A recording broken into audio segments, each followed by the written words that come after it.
My name is Haley Buckner, and I'm the Professional Relations Manager for Elevate Oral Care. Thank you for joining us this evening. Before we start, I'd like to cover a few housekeeping items. For those of you who remain online past 75 minutes, your CE certificate will be emailed within hours of the completion of the talk. So be sure to check your spam folder. You are all muted, so there's no need to worry about background noise. We will have time at the end for questions, and you can submit questions through your webinar dashboard, and they will be tracked throughout the talk. We have hosted an extensive series of free live CE webinars on many prevention topics. Each of these webinars were recorded and are available with free self-instruction CE at elevateoralcare.com/elevatingcare.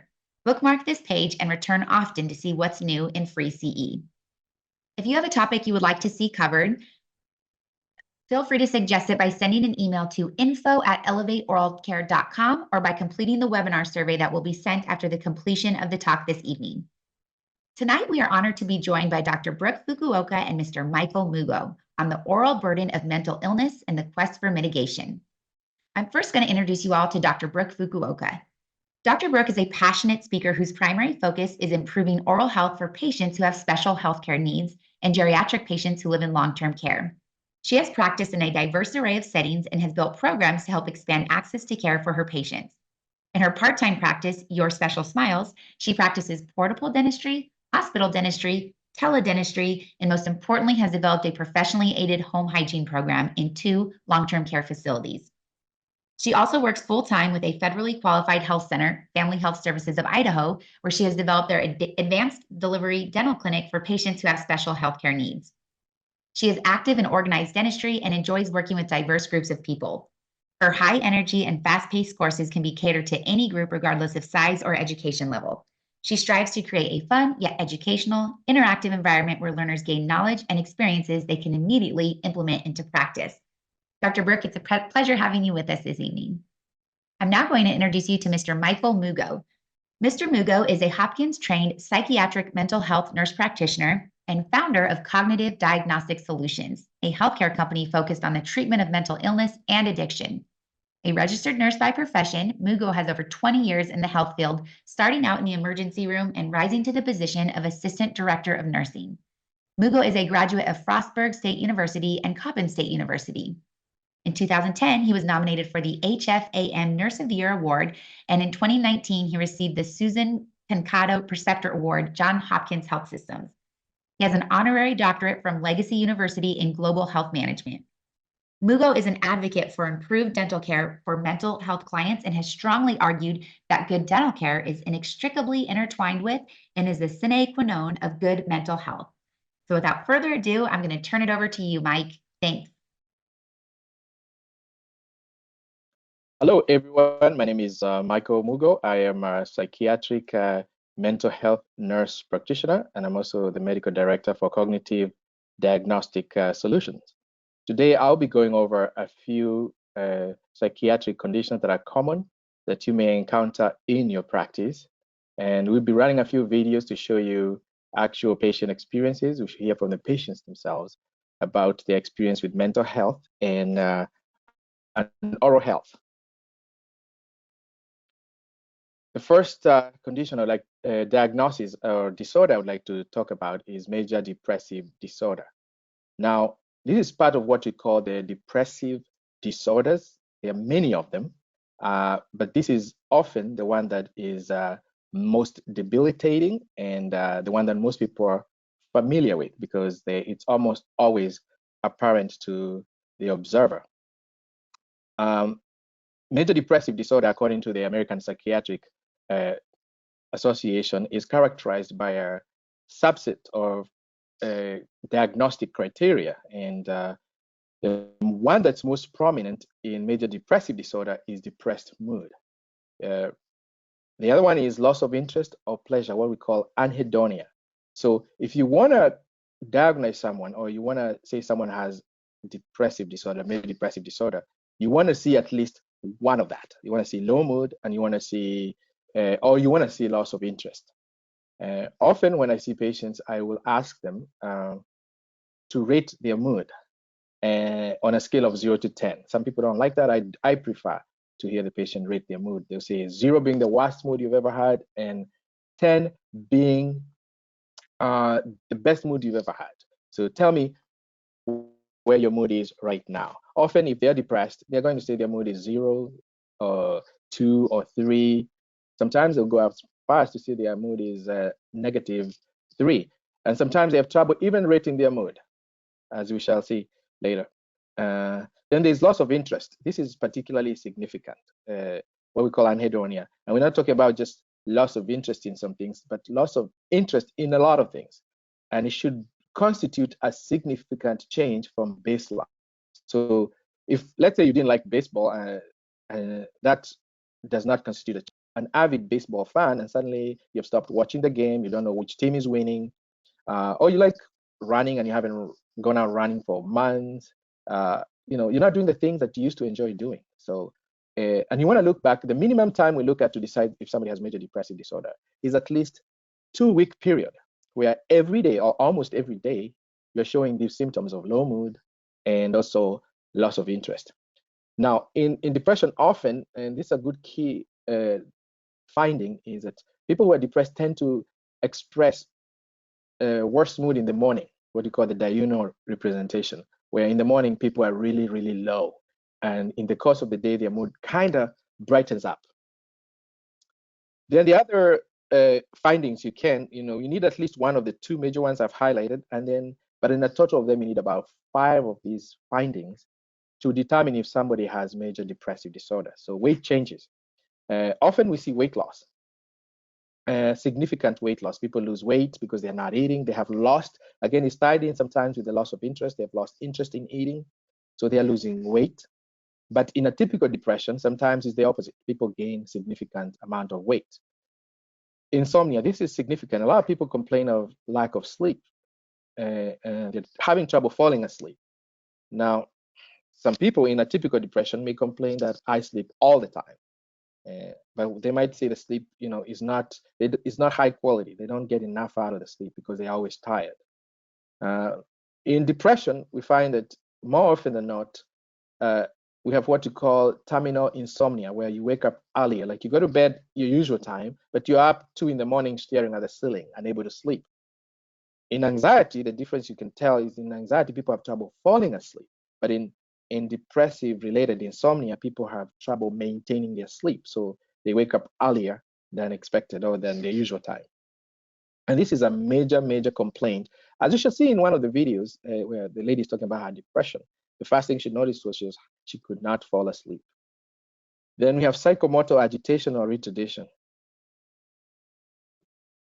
This is a situation where often you can observe, objectively, the patient moving very, very slowly, or the person moving very, very slowly, or moving very, very fast. When you're sitting down, they're just moving one limb repeatedly. They seem agitated. They can't sit still. They seem restless and distressed. But sometimes the exact opposite, that they can't move at all. There's actually a phrase that has been used where people say their limbs feel heavy, like they call it leaden paralysis. So they can't move. And for this to constitute depression, it has to be actually observable.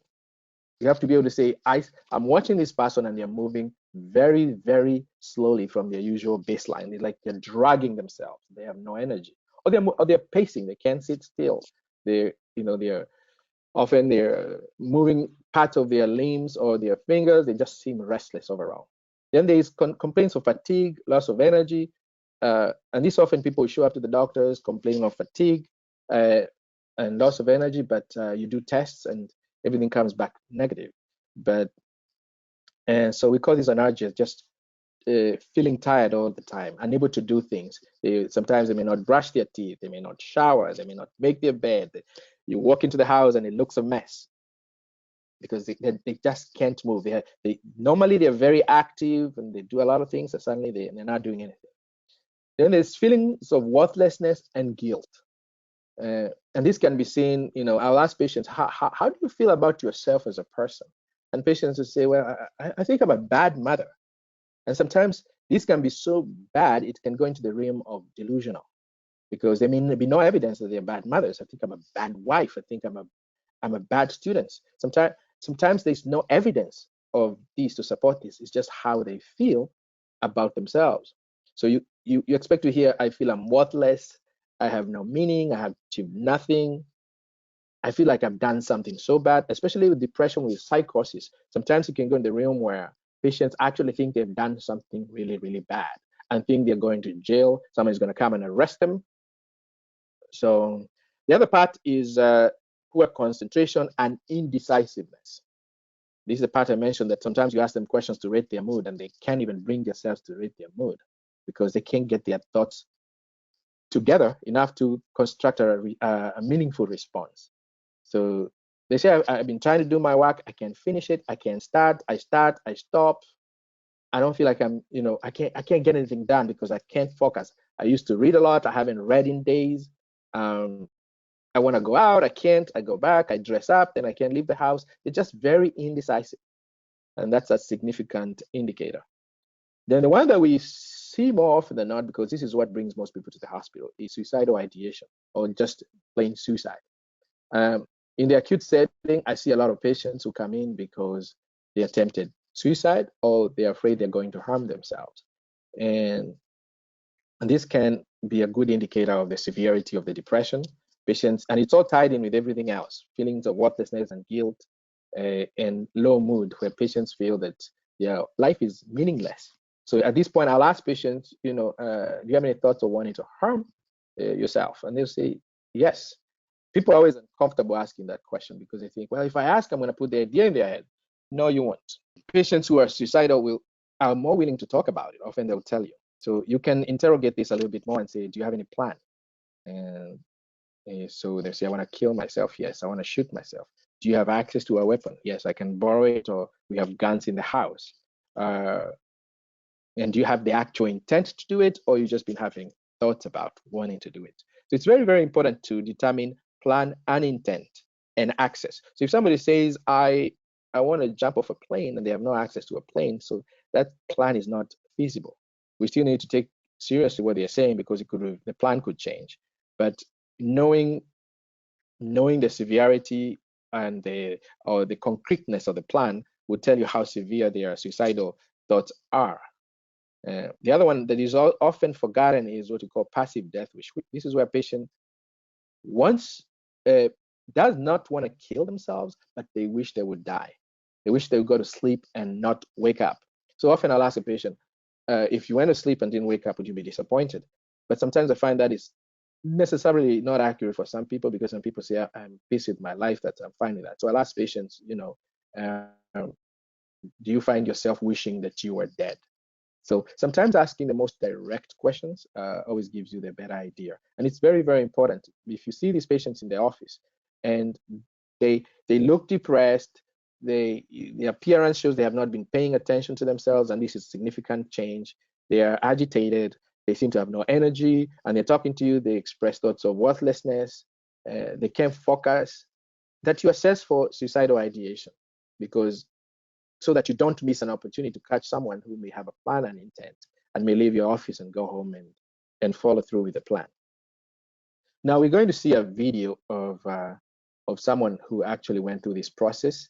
And unfortunately, patients will go through this for a while before they decide, or someone decides that they are depressed. So they sometimes look at all the wrong places. They go to the doctors, get tests, and that show nothing. And it takes a while. They suffer for a long time before they actually get a true diagnosis.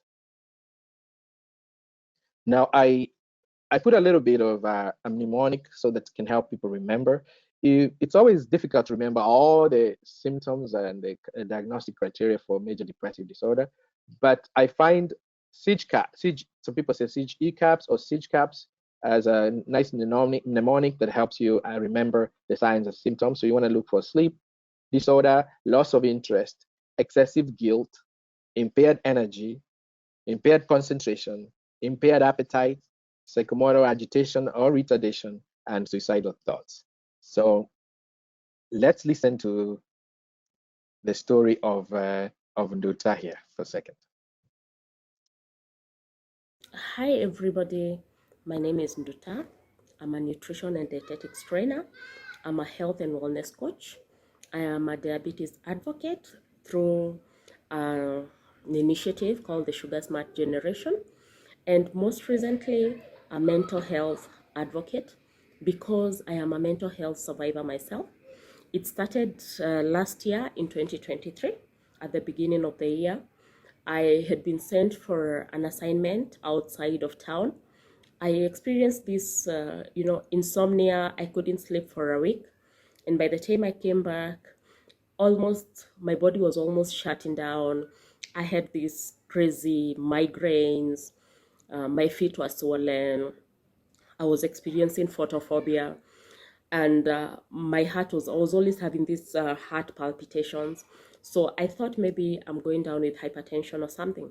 So I went to see a physician, and I was admitted. That was in February. I was admitted at Avenue Hospital. But despite the many tests, the MRIs, the CT scan, the Doppler test, they found nothing. Nothing was found. So I stayed in the hospital for a week, and then I was discharged with some medication. So I still continued suffering with insomnia and all these heart palpitations on and off. I then did not realize that I was having panic attacks. I have a sick child, and whenever she would get her asthmatic attacks, I was working very far away from home. I would always go down with these, heart palpitations. I struggled throughout the month of March, April, May, June, July. August, I realized I needed to seek help. So I walked myself into the hospital and asked to see a psychiatrist. They were shocked, so they asked who had referred me to the psychiatrist. And I told them I just realized I needed help because at this point, I was not sleeping, I was not eating, and I was barely doing the very normal things that people do. Even when I went to the bathroom to take a shower, it became so hard for me to dress up, and I would just sleep in my towel. So because of this constantly sleeping in my towel after showering at night, I started having issues even with my chest because of exposing myself to the cold. And then I started locking myself up in my bedroom. So, and then within a span of 1 week, I lost 2 of my teeth. And I had not had issues with my teeth before, but I was constantly experiencing this, dry mouth. And then I'm a comfort eater, so I was always having these cravings with sugary things. So I lost my canines. Actually, you can see I have a very big gap on this side and another one on this side. This one I lost when I was chewing on a gum. This one I lost when I was just chewing on meat. And that devastated me. You can imagine, I am a trainer. I'm supposed to stand in front of the class to talk. I'm supposed to go into congregations and also teach. And my dental formula, I have this kind of gaps. So that constantly stressed me up. So at this time when I walked to the hospital, I was diagnosed with minor depressive disorder, and I was referred to a counselor. So I was put on medication. I went through counseling, and then the medication reacted so badly with me because I constantly started getting these short instances of blackouts. So they changed the medication for me. I was put on something else. After like 2 months, I went off medication.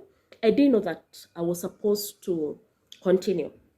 I just thought I am now feeling better. So I went off medication. And trust you me, now it became even worse.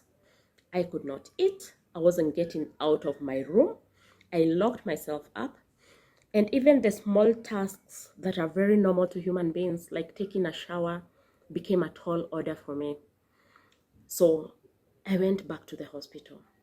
This time round, I found now the psychiatrist. And at that point, it was so bad, so bad, because it reached a point I would wish I would sleep and not wake up. I didn't think those were suicidal thoughts because I didn't think of harming myself, but I really wished I would sleep and not wake up. So I was transferred from that hospital. I was taken to Chiromalene Medical Center, which deals basically with mental illnesses. And the first thing that happened to me is that I was put on mental health first aid. For the first time, I felt so rested. and I was put on medication. I was put on Zosat for daytime, and then I was put on night rest, quetiapine, and melatonin for night because sleep had become elusive. I'm still taking my medication, but my oral health has also become a problem because after losing the two canines, I went ahead and lost the other tooth on this side. After some time, I also lost another one down here. So I didn't know there was a connection between mental health and dental health. And when I went for my monthly checkup, when they were doing my blood work, they also realized that my vitamin D levels were very low. So I constantly try to stay in the sunshine. I'm also supplementing. I'm on omegas and vitamin D.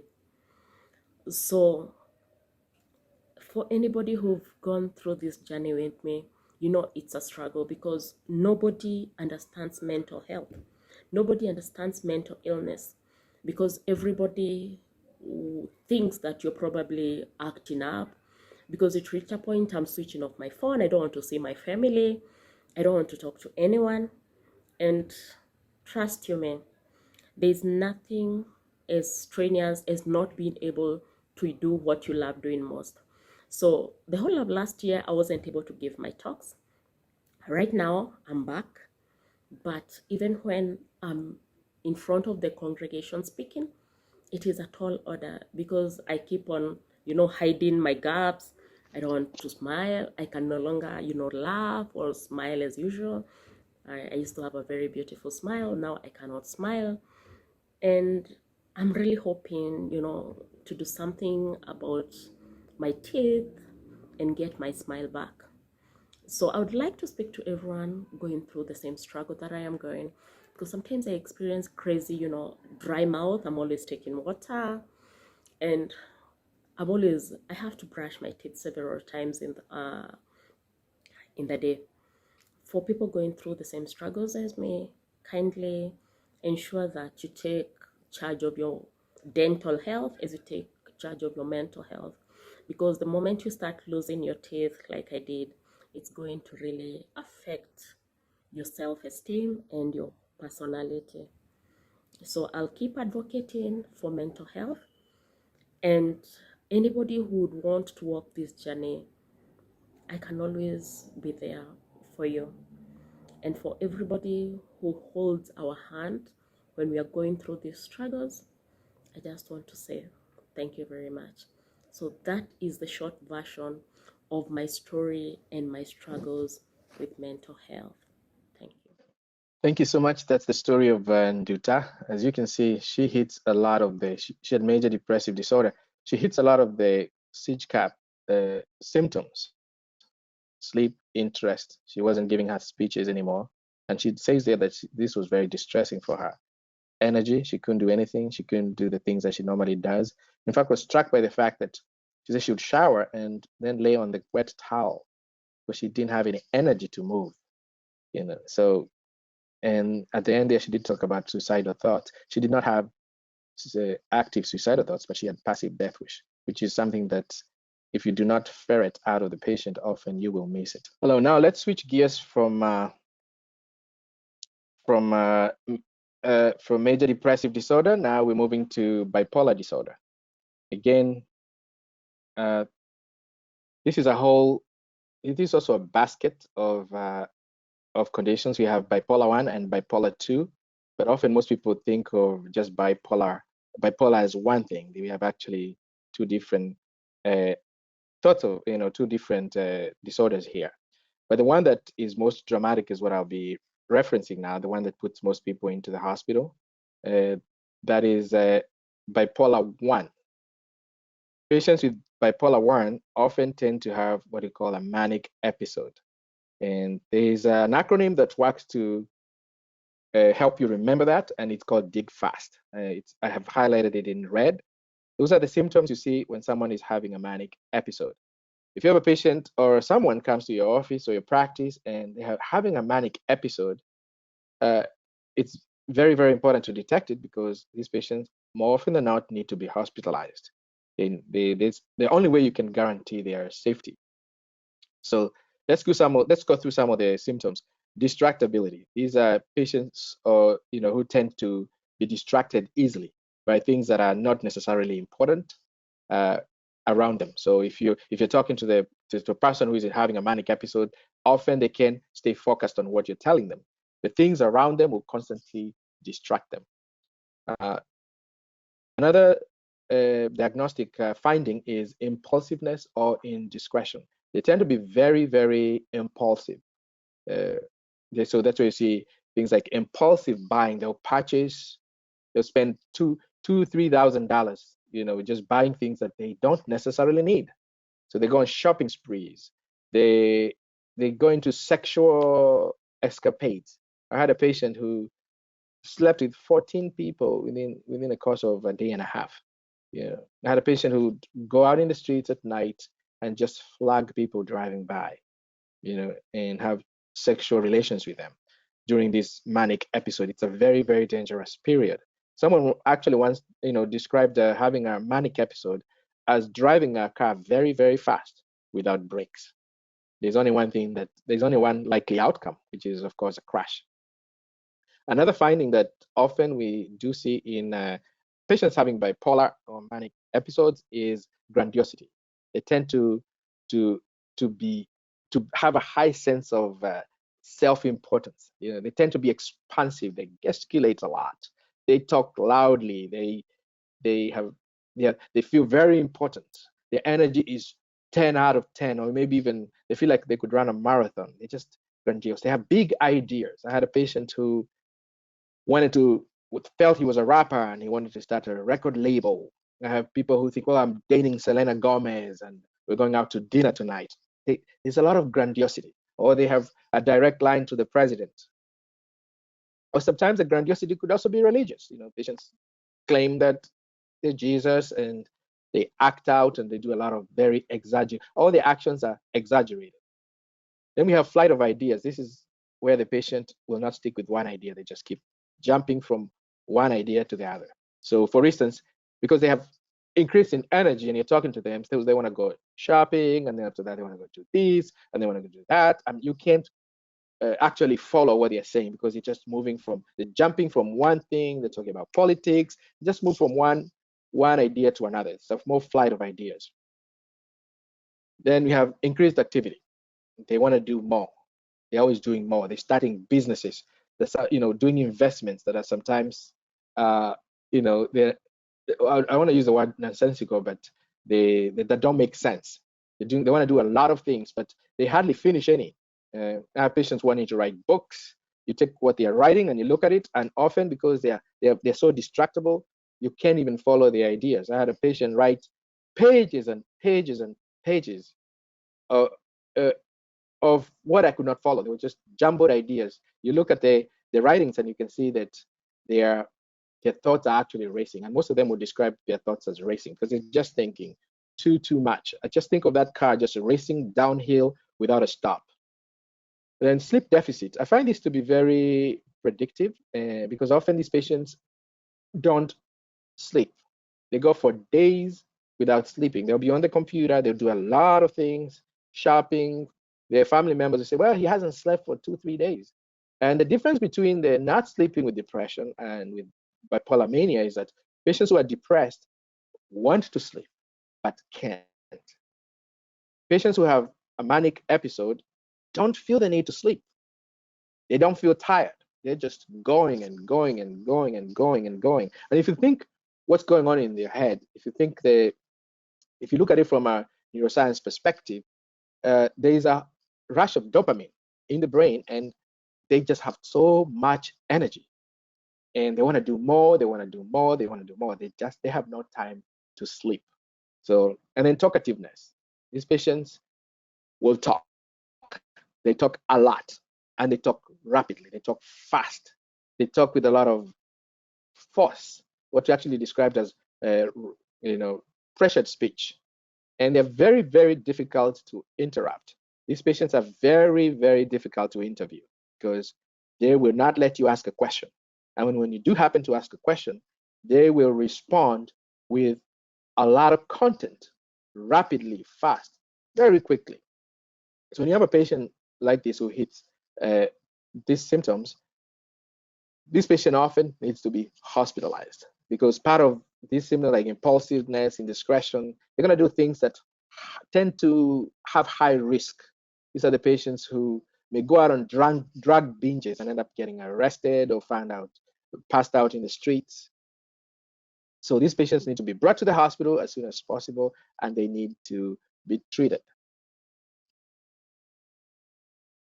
Now, before I play the video, I wanted you to look at this graph here, which is a little bit predictive of, it kind of describes what bipolar looks like. And actually, if you look, the yellow lines show you what you call unipolar major depression or major depressive disorder. So because if you think of it, unipolar is major depressive disorder, and then you have bipolar 1, and then you have bipolar 2. So the yellow is depression. So you can see the line goes down. That's a depressive episode. Now, for bipolar 1, where they have a manic episode, their mood goes very, very high. You can see you follow the blue line. They go high, very, very high before they crash and go into the depressive episode. Because again, bipolar indicating 2. So you have the uppers and you have the lower. So they'll go very, very high and then they'll go down. Now, bipolar 2, which to help those who would like to understand the condition, bipolar 2, they do go high, but they don't go as high as bipolar 1. So think of it as they have manic light, what we call, hypomania. We don't call it mania, we call it hypomania. It usually it's present in a shorter period of time, and often it does not lead to people being hospitalized. In fact, hypomania, most people with hypomania have a lot of energy, less need for sleep, and talk very fast, and are often very productive. In that hypomanic phase, they're very productive, they do a lot. In fact, often these are the people who are very productive in companies. They usually get promoted. If they are musicians, that's the time they write some of their best music. That's the only difference. But in mania, you're not writing anything that anybody can follow. Now, people always ask, which is worse, bipolar 1 or bipolar 2? Now, if you think of it, bipolar 1, given the fact that when you're in a manic phase, they're very high risk for self-injury, for suicide, for doing things that could result in serious harm. You could say they have a huge risk of injury. But when you look at the red line for bipolar 2, you can see how long they spend in the depressive state. So, when they are depressed, it's high risk for suicide. They can't function, they can't do their work. It's very debilitating. Their depressive episodes go very deep and they last longer, and they take a longer time to recover from them. So it's not really a case of what's worse or the other. It's just that each has its own burdens. Now I'll play the video. My name is Christine Miloyombima. I have a diagnosis of bipolar 2 disorder since July 2015. It hasn't been easy for me since this disorder has led me to take 8 years in campus. It has really affected my relationships, career, and life in general. So I've been taking olanzapine and Tegretol since 2015, and it hasn't been easy. So when I was diagnosed, I was really violent at that particular time. I was very manic and psychotic, and most of the tests were not done at that particular time. So I was started on haloperidol and carbamazepine, and it was really difficult because I used to drool. My tongue became so heavy, and it was really difficult for me to even remember my name. So that's where my struggle started, and I've had, ever since I started taking psychotropic medication, I've had teeth problems, be it pain, be it cavities, they've increased over time, and holes in the teeth. So come 2017, when I had just delivered my daughter, that's when one of my teeth fell off. So it started with a lot of pain, whereby even at night I cannot even sleep. And it was really, really difficult because just after I had delivered her, that's when my first tooth fell off. It became so painful, and eventually it fell off. A part of it fell off, and eventually the whole tooth fell off, and it has remained a gap.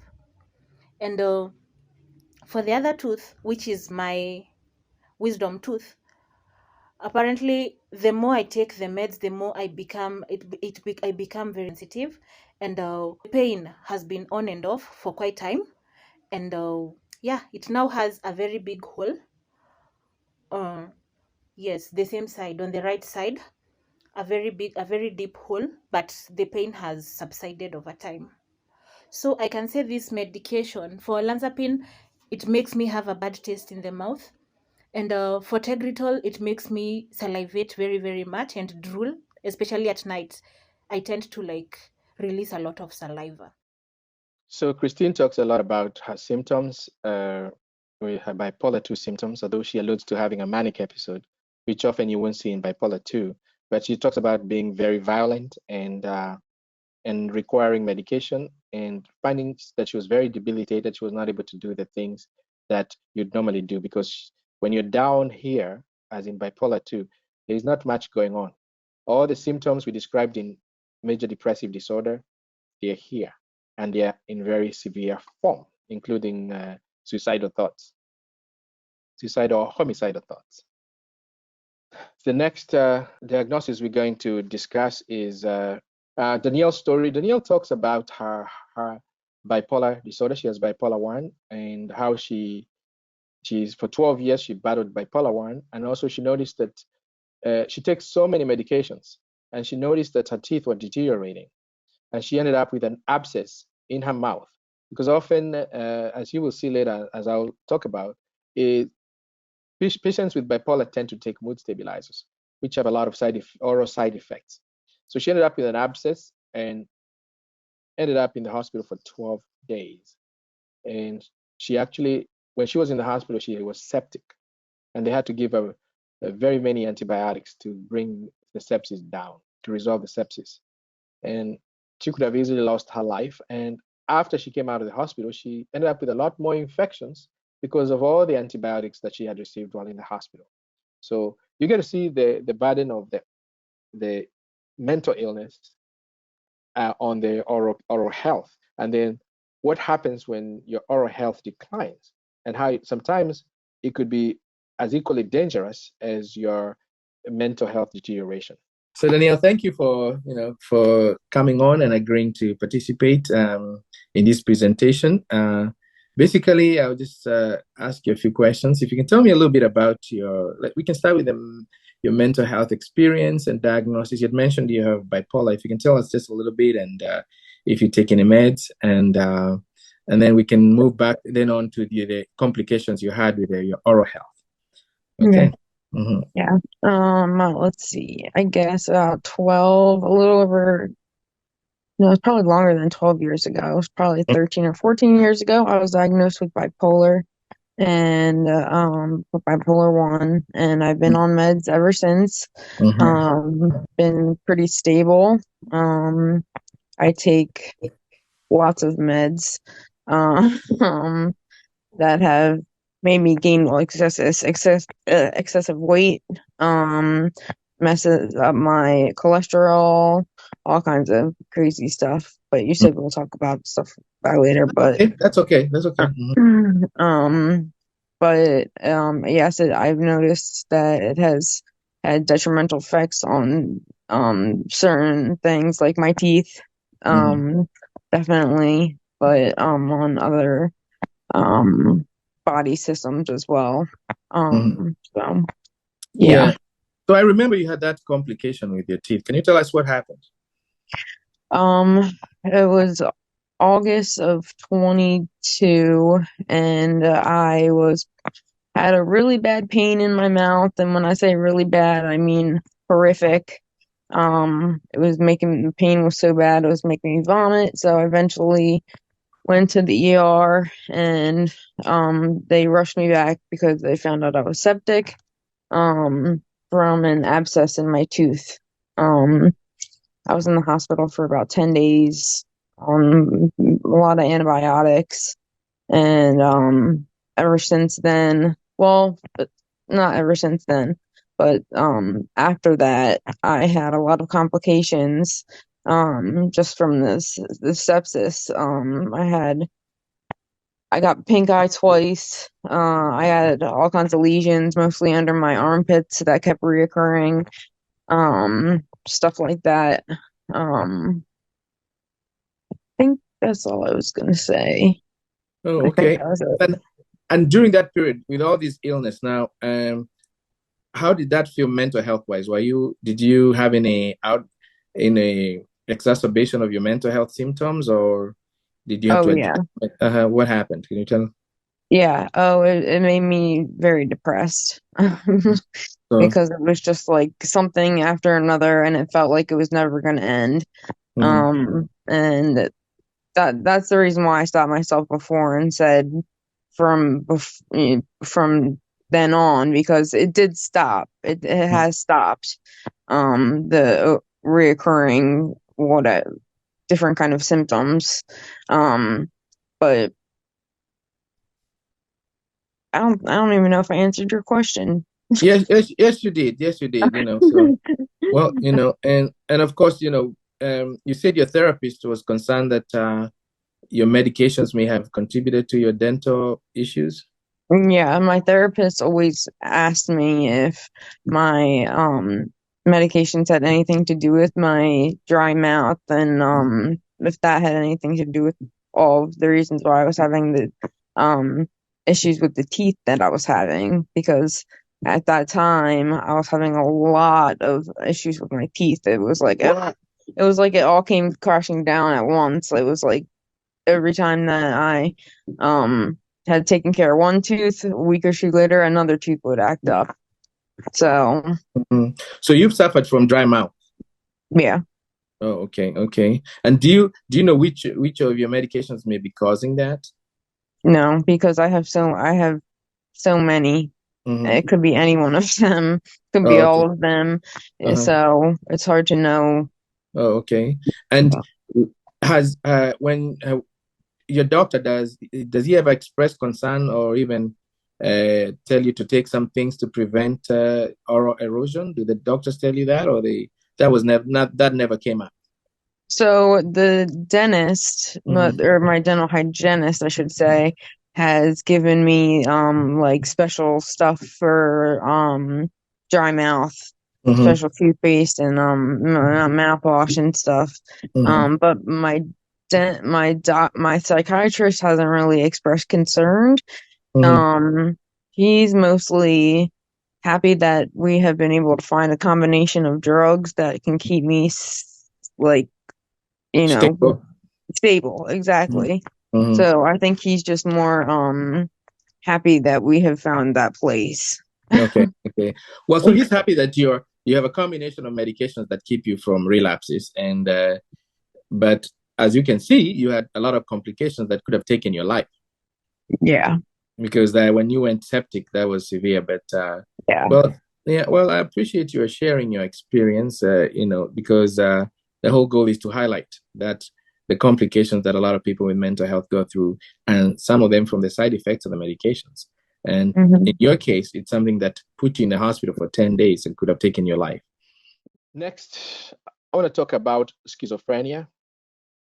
Now, schizophrenia is also part of what you call the schizophrenia spectrum. So there are many conditions associated with this, but I will treat it as just, I will specifically focus on schizophrenia, and the symptoms that attend to it, the diagnostic criteria for schizophrenia. One of the things you find in schizophrenia is delusions. These are fixed beliefs that are not amenable to change, even in the presence of contradictory evidence.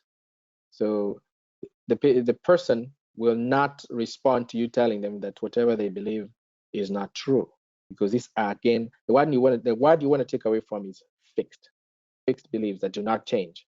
Often they can be persecutorial, where they feel like people are trying to harm them. Often I see a lot of patients come to the hospital who have schizophrenia who think their neighbors are out to get them, and they go to extreme length to protect themselves. And at times this can be very dangerous, because often part of the protection is them getting firearms. And then we also have grandiose, where they feel that they're very important, they're a very important person, and they go out of their way and they alter their whole lives around that persona. It could also be somatic, where they feel they have an illness or they're missing part of their body, or or they're able to do things with their body that other people cannot do. They could be religious, where they take overtones, where they may think they're an important character in the Bible, or they could be referential, where they feel like that people are inserting or removing thoughts out of their head. Some of the things called like thought broadcasting. Then we have hallucinations. Hallucinations, these are perceptions without external stimulus. The most common one of them is auditory hallucinations. This is the one that you often see in the movies. People talk about they're hearing voices or they're seeing things that other people cannot see. So often I'll ask a patient, are you seeing things that other people cannot see? So they can have hallucinations in any of the sensory modalities, be it smell, vision, tactile, so on their skin, auditory, hearing voices. And this, although there is no stimuli, the actual hallucinations have the same weight. They're very vivid, they're very clear, they have the same presentation as if there was actually a stimulus behind them. Patients will say, like I said, the most common is voices. Patients will describe hearing voices and distinct from their own thoughts. This is not just ruminations. This is saying, I'm hearing people speaking. Often, I've had people say often that they hear people talking to each other, sometimes running commentary. Sometimes they could be talking to them. They can be telling them things that are derogatory. So they could be telling them to do things, what we call command auditory hallucinations. And this can sometimes get very dangerous, because if they're telling them to do something bad, like to kill someone, or that someone is the enemy and they're coming to hurt them, so protect yourself. Or they could just be the kind that tells them you're a terrible person, you are not worth living, you should end your life. So it's important when you're dealing with a patient with hallucinations to really try to understand their hallucinations without feeding into them. Another critical finding is disorganized thinking. Often we cannot tell what someone is thinking. So the only way to tell that they are thinking is disorganized is through this. We infer from their speech. And their speech often will be derailed. So this is where they move from topic to topic to topic. They're not staying on one topic. And then they have loose associations, where they connect things that are completely unrelated to them and find significance in those things. Or tangentiality, where you're talking to the patient and you ask them a question and they just go off topic. They just go off and they don't come back. Yeah, you ask them about the weather, they start talking about maybe something they like that is completely unrelated to what you asked them. Or it could just simply be word salad, where they make absolutely no sense. What I would like to emphasize here is the speech often needs to be severe enough to create a communication, a dysfunction in communication. This patient is such that they cannot communicate effectively because of their disorganized thinking. They're all over the place. Then the other key finding is grossly disorganized or catatonic behavior. And these patients sometimes tend to have bizarre motor movements. Your patients posturing and staying in that posture for a long time, or catatonic, where they don't seem to respond to external stimuli. If you think of catatonia, I've had patients where they will crawl into a fetal position and not respond to anything that, I call their name, I try to wake them up, they will not respond at all. Or it could be the exact opposite, where they are very excited, what you call catatonic excitement, where they're just very all over the place. They're jumping, they won't sit still, they're just all over the place. These patients tend to respond to, Ativan trials, where you give a patient injection of Ativan, and especially the catatonic patient who's not responding, who seems to be asleep, but they're not really asleep. And people always say, hey, you're giving them Ativan, you're going to put them more into sleep, you're going to sedate them. in catatonia, these patients often end up waking up and being functional. And catatonia can be a fatal condition. So recognizing it early is very important. Then we have negative symptoms. When it comes to negative symptoms, this, I think, plays a huge part in why they have so many complications with their teeth, because it's part of why they may not care about their appearance. They may not brush their teeth. They may not shower. One of the things you see with patients with schizophrenia is diminished emotional expression. I actually underline those two things because those are the things that you often find with patients with schizophrenia. They have a flat affect. They have very little facial expression, or sometimes facial expressions are absent. So what we call a flat affect or a constricted affect. They tend not to make eye contact. They tend not to use gestures. So they do not express themselves or use gestures to support their speech. And they tend also to have impaired intonation in their speech. So often they speak in a flat intonation. There's no normal variation or emphasis you would find in normal speech. And then there's avolition. This comes more into motivation. They will not initiate action. They will not do things. They will not make decisions. Often patients with schizophrenia will just sit and not do much. They will not do things on their own. So often you have to go in and say, hey, can you get out? Can you move? Can you dress up? They're just sitting there, not moving. So avolition, it's part of that lack of motivation. And then you have a logia where they do not want to speak. Speech is impaired. So what you call speech depravity, the poverty of speech. They use very few words if they use them at all.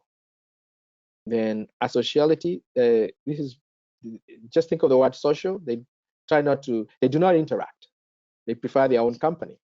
If they're in the hospital setting, they often sit in their own room. They don't come out unless, and when they do come out, they're very uncomfortable with company. They have very poor social skills.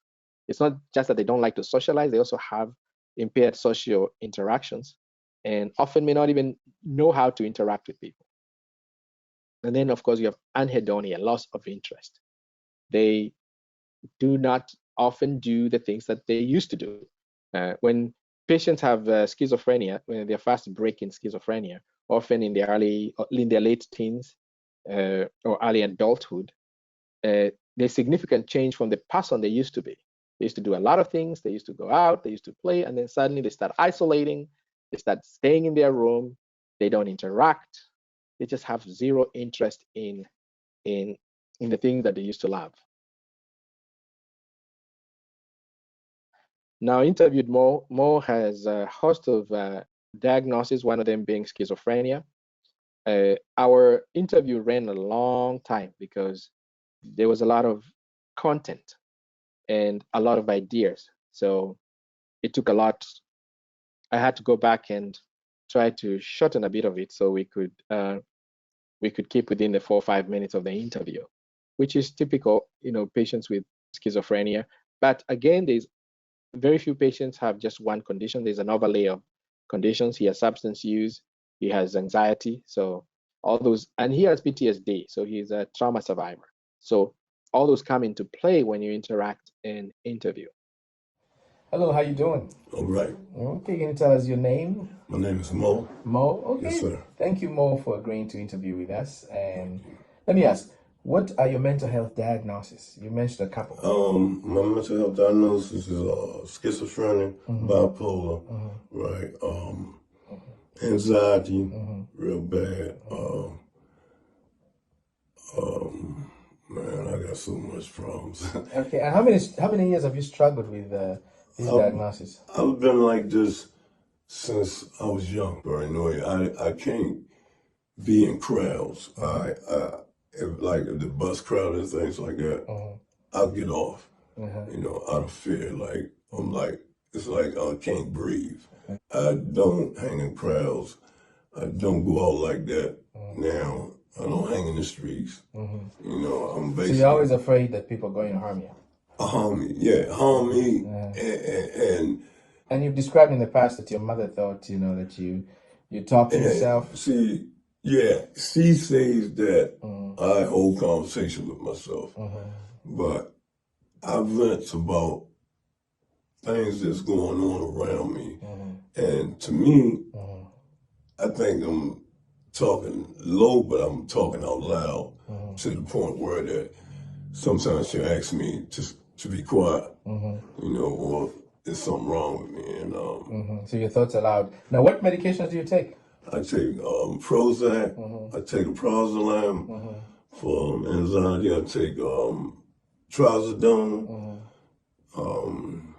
I was taking sertraline also, and some of the medicine balanced me out.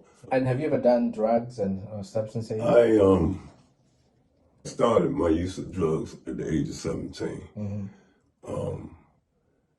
I been clean 15, relapse, go back, stay clean for 10, relapse, go back. And what drugs did you take? Heroin and cocaine. Heroin and cocaine. Yeah. And you shared in the past that you've lost a lot of teeth. Well, in my family, I had the best teeth in the house. You understand? Snow White, all that. And like I say, the last 3 years, they just been breaking off. You know what I mean? And I was brushing them every day, doing the things that keep my hygienes up. But, and then once I lost my teeth, I really wasn't going around people. You know what I mean? I don't talk that much. It just put me in a stage of depression. Okay. You understand? Because I didn't feel like I was myself no more. As far as how I looked at. And it took a toll on me. Okay. So what has been happening to your teeth? Well, they've been breaking off. They out of here. Yes. Your appearance is a great deal of your depression also. Yes. Or how you look. Yeah, how you look. And being around people, I don't want to be around people, and here it is, I can't smile. Okay. You know what I mean? I can't sit down and chew bread and eat like they eat. You know what I mean? And I've noticed that you've been losing weight, so... I usually be 220. Right now, I'm like 165, 160. I can't eat nothing. All I eat is soft stuff. I don't eat red meat. I haven't eaten red meat in 30 years. So it's not the red meat. Now, let me ask you. You see a lot of providers. You've been to many clinics. Yes, I have. People talk about your mental health. Do they talk about your dental health? They never. When you seeing a psychiatrist or whatever, you never hear anything about your dental or your oral hygiene problem. Your teeth broke off, or they don't ask nothing about that at all. I never heard any doctor ask about my teeth, as far as a psychiatrist. Then the other condition, disorder I'm going to talk about is substance use disorder. Why I chose this is because most of the patients that we encounter in mental health, many of them, let me not use the word most, but many of them also tend to have a comorbid substance use disorder. You see it in depression, you see it in bipolar, you see it in schizophrenia. Sometimes patients are using the substances out of the fact that, especially in bipolar, in the manic phase, they're impulsive, they go out and use substances, or it could just be that patients are trying to self-medicate. So substance use disorder, according to the American Psychiatric Association, the DSM-5, there are 4 categories that make for substance use disorder.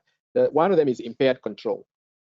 Impaired control. So often you can ask, one of the key findings is they intake more than intended. I'll ask patients, when you start drinking, do you find that you cannot stop? That's one of the questions that will bring that up. Multiple unsuccessful efforts to decrease or discontinue use. This is very common. Most patients will say, I don't like doing this. I've tried, but I cannot bring myself to stop.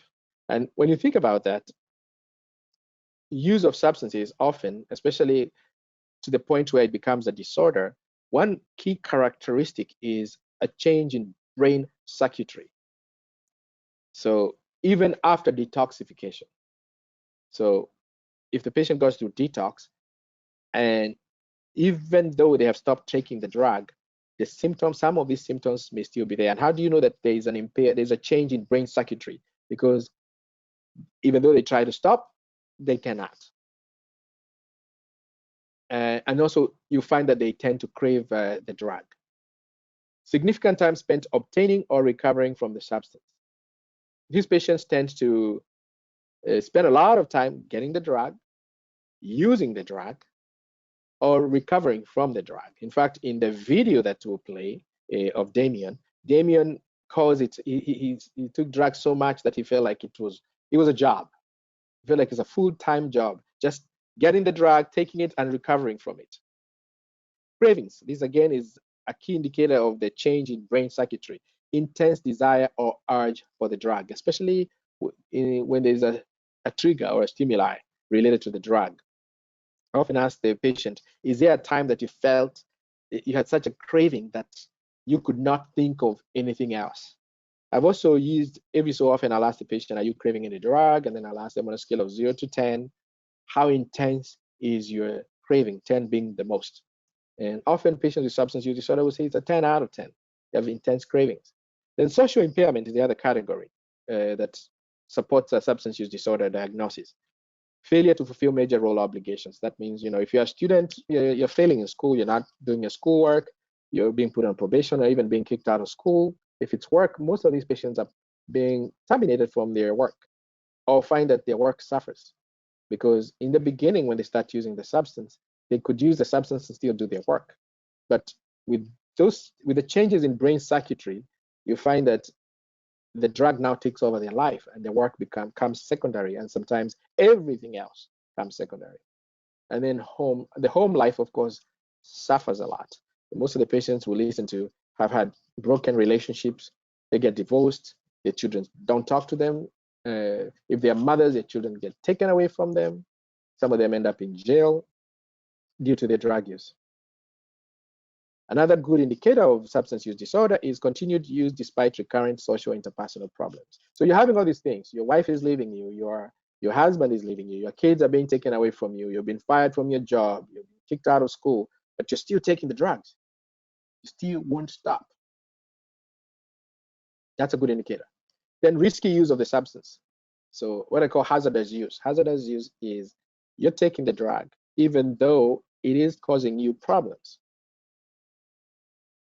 And taking the drug in situations where they're dangerous. You're using dirty needles, and that does not bother you. I found a lot of patients that I interact with have Hep C. And even HIV, they get that from using needles, reusing needles. I had a patient once describe to me how they inject their drugs. They had used all their veins, so they had no veins where they could inject. So they went on their feet and using a razor, they slice the skin to where they can get to the vein, so the vein is exposed, and now they start injecting in that vein. And while it stays open, it's easy, so they won't miss it. So they use it until the vein dies or the area becomes infected because the needles are dirty. There's a wound because they open their skin, and often they end up in the hospital with sepsis because they had a bloodstream infection. Then use even with physiological or psychological complications. These are patients who often may have a mental illness and they've been advised to avoid using substances, but they continue to do that. Or they may have, let's say in the case of alcohol use disorder, they may have liver failure, but they still take drinking. They're still drinking, regardless of the fact that it could lead to their death. Then there's a pharmacological, there's tolerance, higher dose to achieve effect. Often as you move into the substance use disorder, you tend to have to drink more to achieve it, or to take the same amount, higher doses of the drug than you used to achieve the same effect. Or sometimes you take a higher dose and you achieve less of an effect. This one is hard to tell because often you can go to history and the patient can tell you about how much they take and you can determine from that. But sometimes just looking at their labs, a patient will come in and their blood alcohol level is 300 plus. but they do not appear inebriated. So to me, I can tell they have increased tolerance. Then withdrawal symptoms. For patients who are a substance use disorder, of course, when they stop taking the substance, due to the changes in the brain neurocircuitry, they tend to go into withdrawal, and autonomic hyperarousal, where your blood pressure will go up, they will have diarrhea, they will vomit, they will sweat, they will have shakes. And in the case of alcohol, they could even have seizures, withdrawal seizures, and even go into a coma, especially if not picked up on time. So the presence of withdrawal symptoms is a good indicator that they may have a substance use disorder and may be severe, but it's not really a diagnostic factor. So tolerance and withdrawal are just findings. We don't use those necessarily as a diagnostic factor alone. There has to be other of the other findings. And that's Damien and two of the patients that I spoke with about their substance use disorder. Hello, Damien. How are you? I'm doing fine. Okay. Blessed. Thank you for agreeing to interview with us. And I know we were talking about your mental health, and you mentioned that you're struggling with racing thoughts. Can you tell me more about this? It's just like the situation, man. Of me using drugs. You know what I'm saying? And my age, you know what I'm saying? I should be, you know what I'm saying, ahead. But I'm like stuck in the spot of, I guess it is like, my mind be racing really like to have things, you know what I'm saying? But like, I just gotta really understand that only God going to make it work anyway, you know what I'm saying? And without him, it's not going to work, you know what I'm saying? Okay. You know, and I got I guess a problem with that, you know what I'm saying, of nothing coming to me, you know what I'm saying? Like, and I got to be patient and wait for his decision, you know what I'm saying? Okay. And let me ask you, you've struggled with drug use also, right? Yes. What drugs have you taken? Heroin, cocaine, weed. Heroin, cocaine, and weed, okay. And you're getting treatment for that? Yes. Okay. So what effect has your mental health and the drugs, have they had any effect on your life? Yeah, definitely. Tell me more about it. Like you know what I'm saying? Like it slow you down. You know what I'm saying? You're not doing the things that you're supposed to be doing. You know what I'm saying? Your body go through, you know what I'm saying, withdrawals. You know what I'm saying? You wake up, you need it. You go to sleep. I mean, before you go to sleep, you need it. You know what I'm saying? It's a full-time job. You know what I'm saying? Like, and you wasting money on something that you never gonna get back. You can use that on other things. You know what I'm saying? And then when the bill do come up and you spend the money, you be like, oh man, I should have hold it. You know what I'm saying? Now you got all these excuses. You know what I'm saying? And more problems on problems. You know what I'm saying? You know what I'm saying? My mind just be racing, getting ahead. You know what I'm saying? Like, you know what I'm saying? For my moms, you know what I'm saying? My girl, grandkids, you know what I'm saying? And has it had an effect on your family? It always gonna have an effect on your family. How? Tell me more. Like, I mean, they love you, and you know what I'm saying. You wouldn't want your son, you know what I'm saying, be using drugs. You know what I'm saying. You don't want your daughter, you know what I'm saying. You don't want it. I mean, they go through trials and tribulation with you while you on it. You know what I'm saying. Of the love that they have for you. You know what I'm saying. You know, like things in that nature be happening. You know what I'm saying. And you do feel. I do feel guilty of something that I know better, you know what I'm saying? You know what I'm saying? I don't steal from people. I don't do none of that, you know what I'm saying? I pay my bills, but I'm still using drugs, you know what I'm saying? Since I started taking these sabbatics, you know what I'm saying? And then I'm breaking it down, you know what I'm saying? I hope.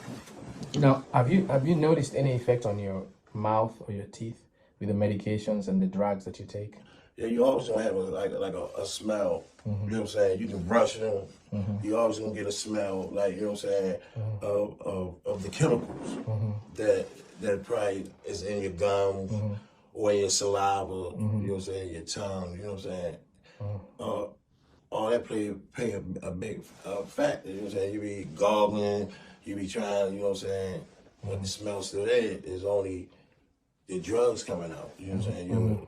It's gonna have to come out somewhere. It's gonna come out your pores. You know what I'm saying? Your hair. You know what I mean? Have you lost any teeth from your drug use or your medications? No, I lost my back teeth biting on ice, and the other one, the cavity that they put in when I was younger. Got rot, you know, it rot, you know what I'm saying? It was that black, it wasn't that silver feeling, you know what I'm saying? It was that black feeling. Okay. Yeah.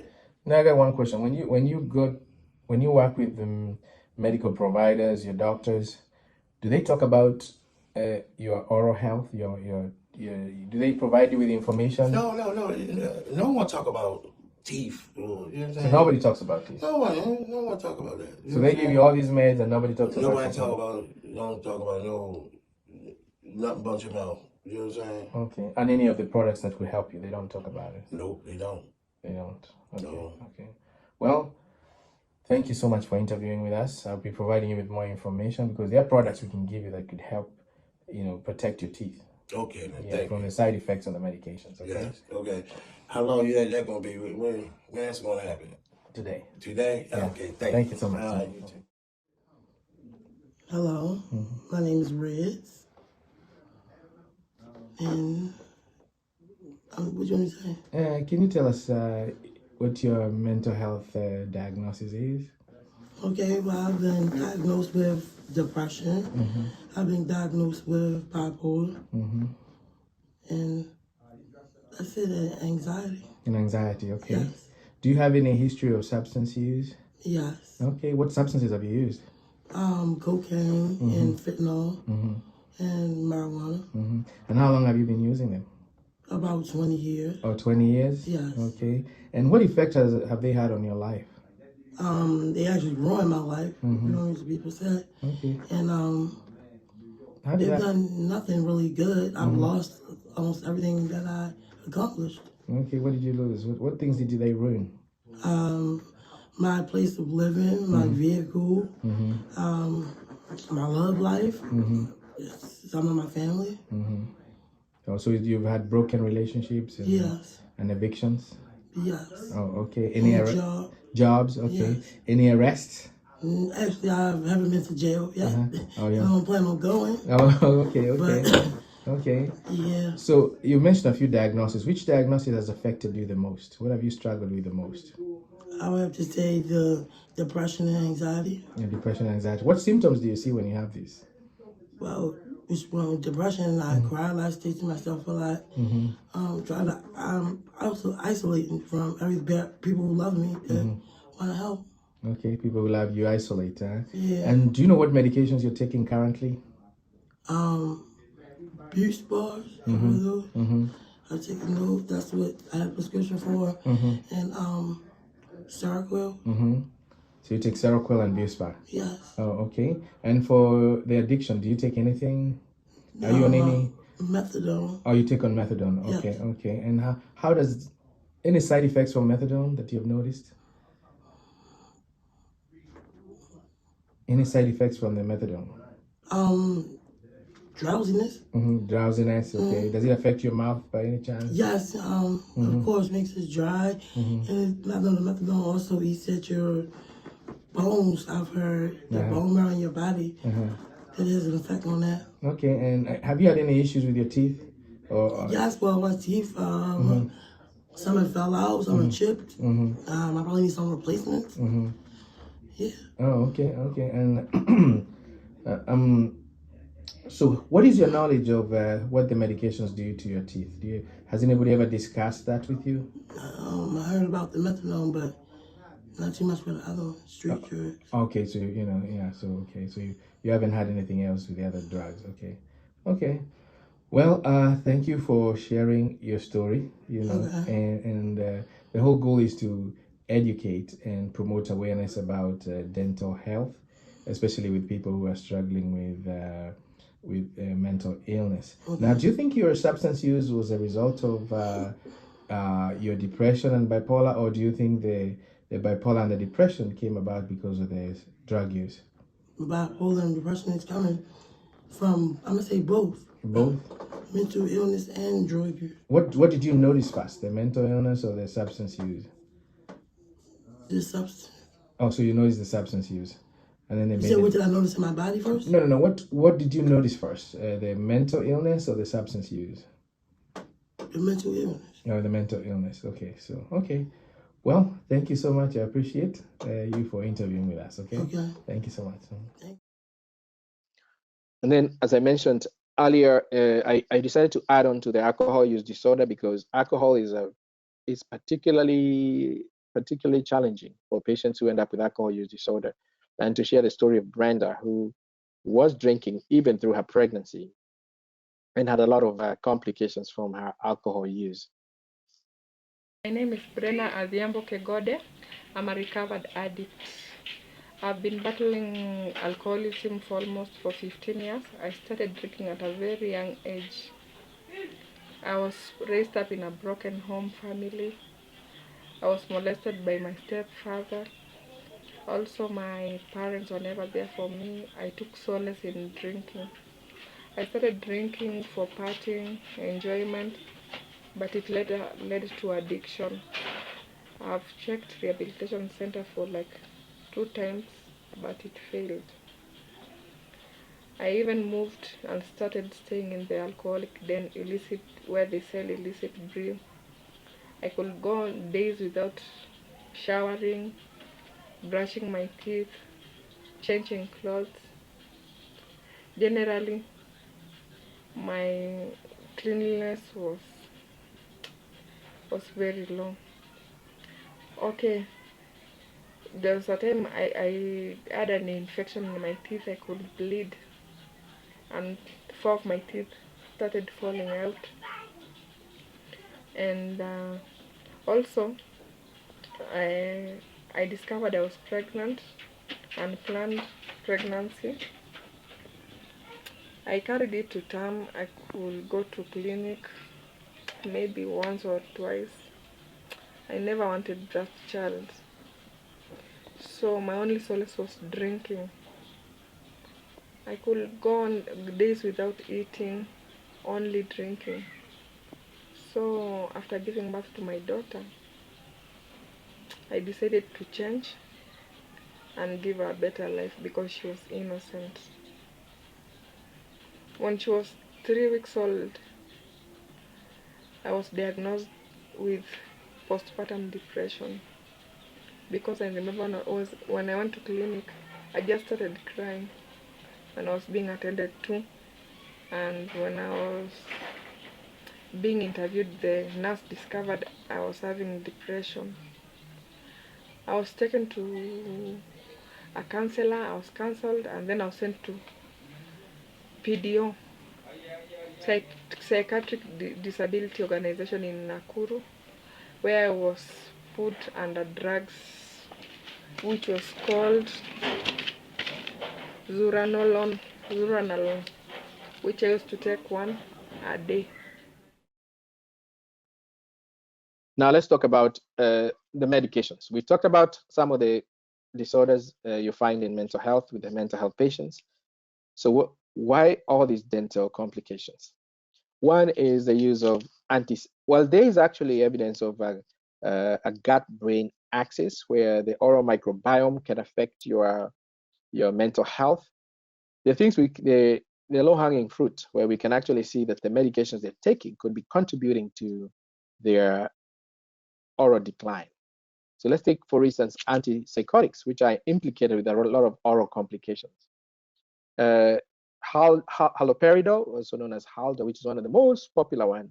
I see chlorpromazine, fluphenazine, clozapine, olanzapine, quetiapine, and ziprasidone. These are very popular. These are the go-to antipsychotics, especially for patients in a crisis or patients who have a lot of severe illness. they tend to act on the D2 pathway, on the dopamine pathway, the D2, which often will result in a lot of movement disorders. So one of the movement disorders with extrapyramidal symptoms is tardive dyskinesia. It's a persistent involuntary movement affecting the oral facial region. So you often will see patients with tardive dyskinesia with, lip smacking. They have a lot of oral facial involuntary movements. And unfortunately, some of it, often they tend to be permanent. Now, bruxism, again, some of and listed here some of the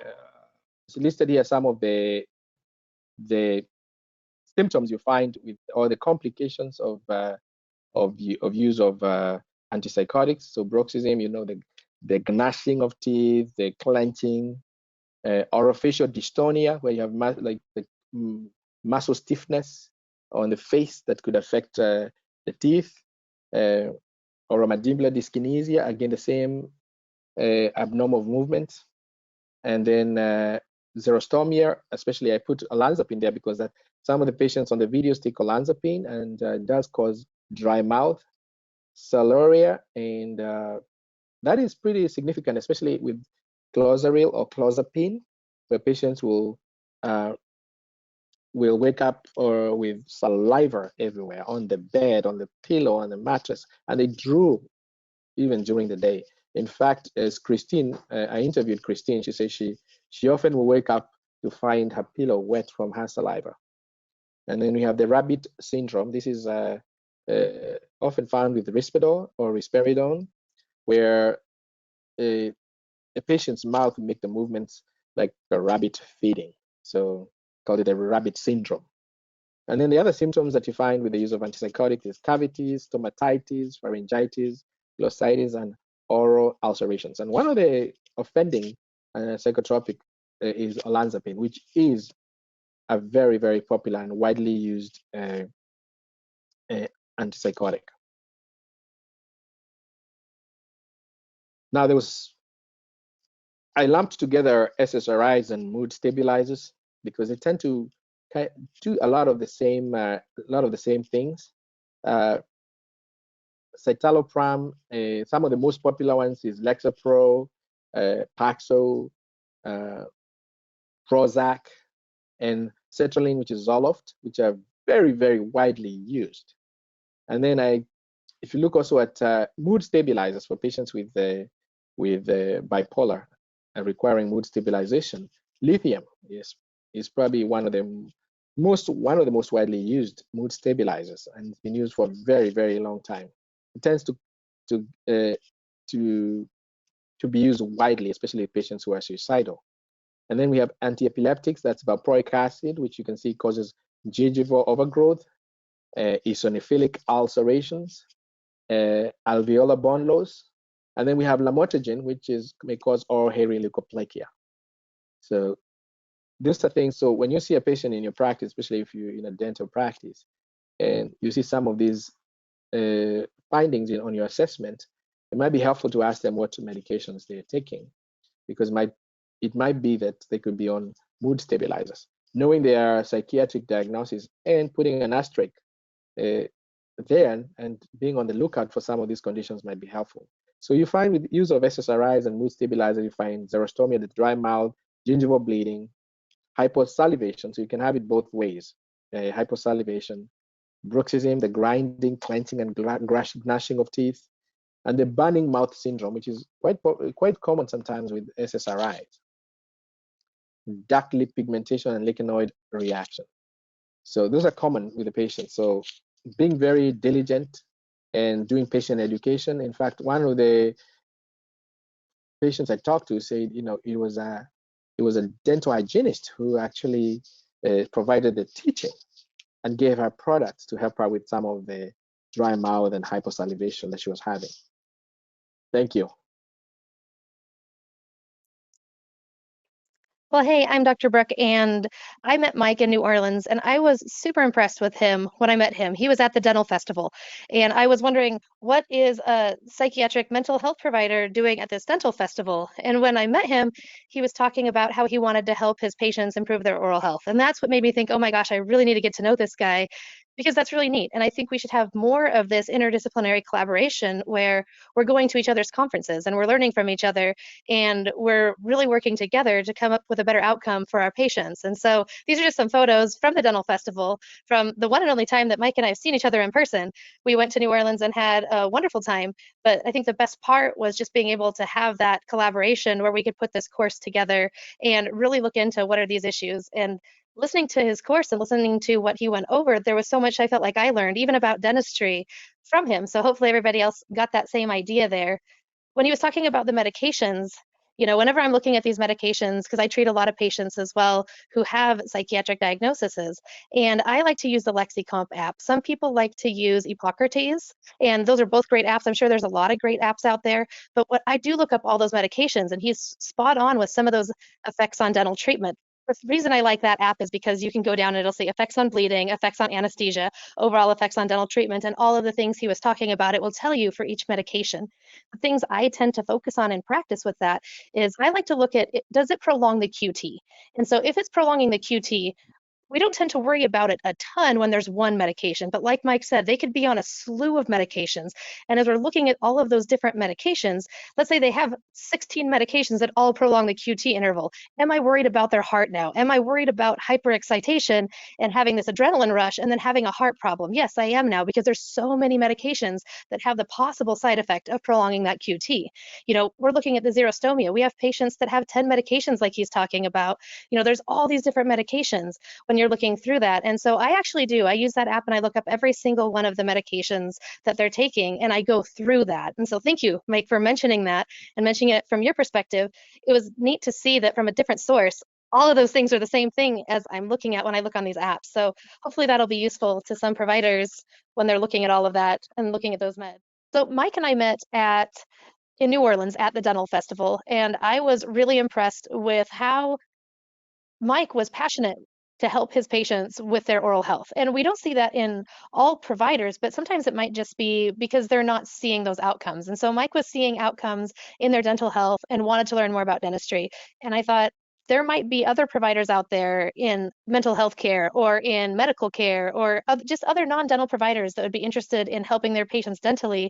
And sometimes it's hard to get into a dentist. So my portion of the presentation is actually going to be catered toward medical providers or mental health providers and what they can do in the short term while they're trying to find, or the long term, while they're trying to find their patients a dentist to take care of their dental health care needs. So for those of you dental professionals who are watching this, my portion of this might be a little bit boring, but for those of you who are outside of the dental profession, I hope that you find it useful. So the first thing we'll talk about here is, on a basic level, what are cavities? So you all learn in school, you know, when they come in and the hygienists and the dentists all come into your class and they talk about what are cavities, and you know that you have the bacteria that eat sugar and secrete acid, and sometimes they call it pooping acid and all the kids giggle, but like, what is really happening there? You do have bacteria that are consuming fermentable carbohydrates or sugar. They are creating acid, and that acid is sitting on your teeth. And you'll start to notice those things. You'll start to notice that enamel of your teeth getting little white spots. The most common places that people do see this is when people have orthodontic care. You know, the kids get their braces off and all of a sudden they see these little white spotted teeth. Well, why is that? It's hard to clean around braces, right? It's an obstacle course. And so there are some areas where you're having more acid sit on the teeth for longer and you are dissolving part of that tooth. And so the more and more you dissolve anything, like any hard structure, the more and more you put acid on that hard structure and you're dissolving it, eventually there's going to be a hole.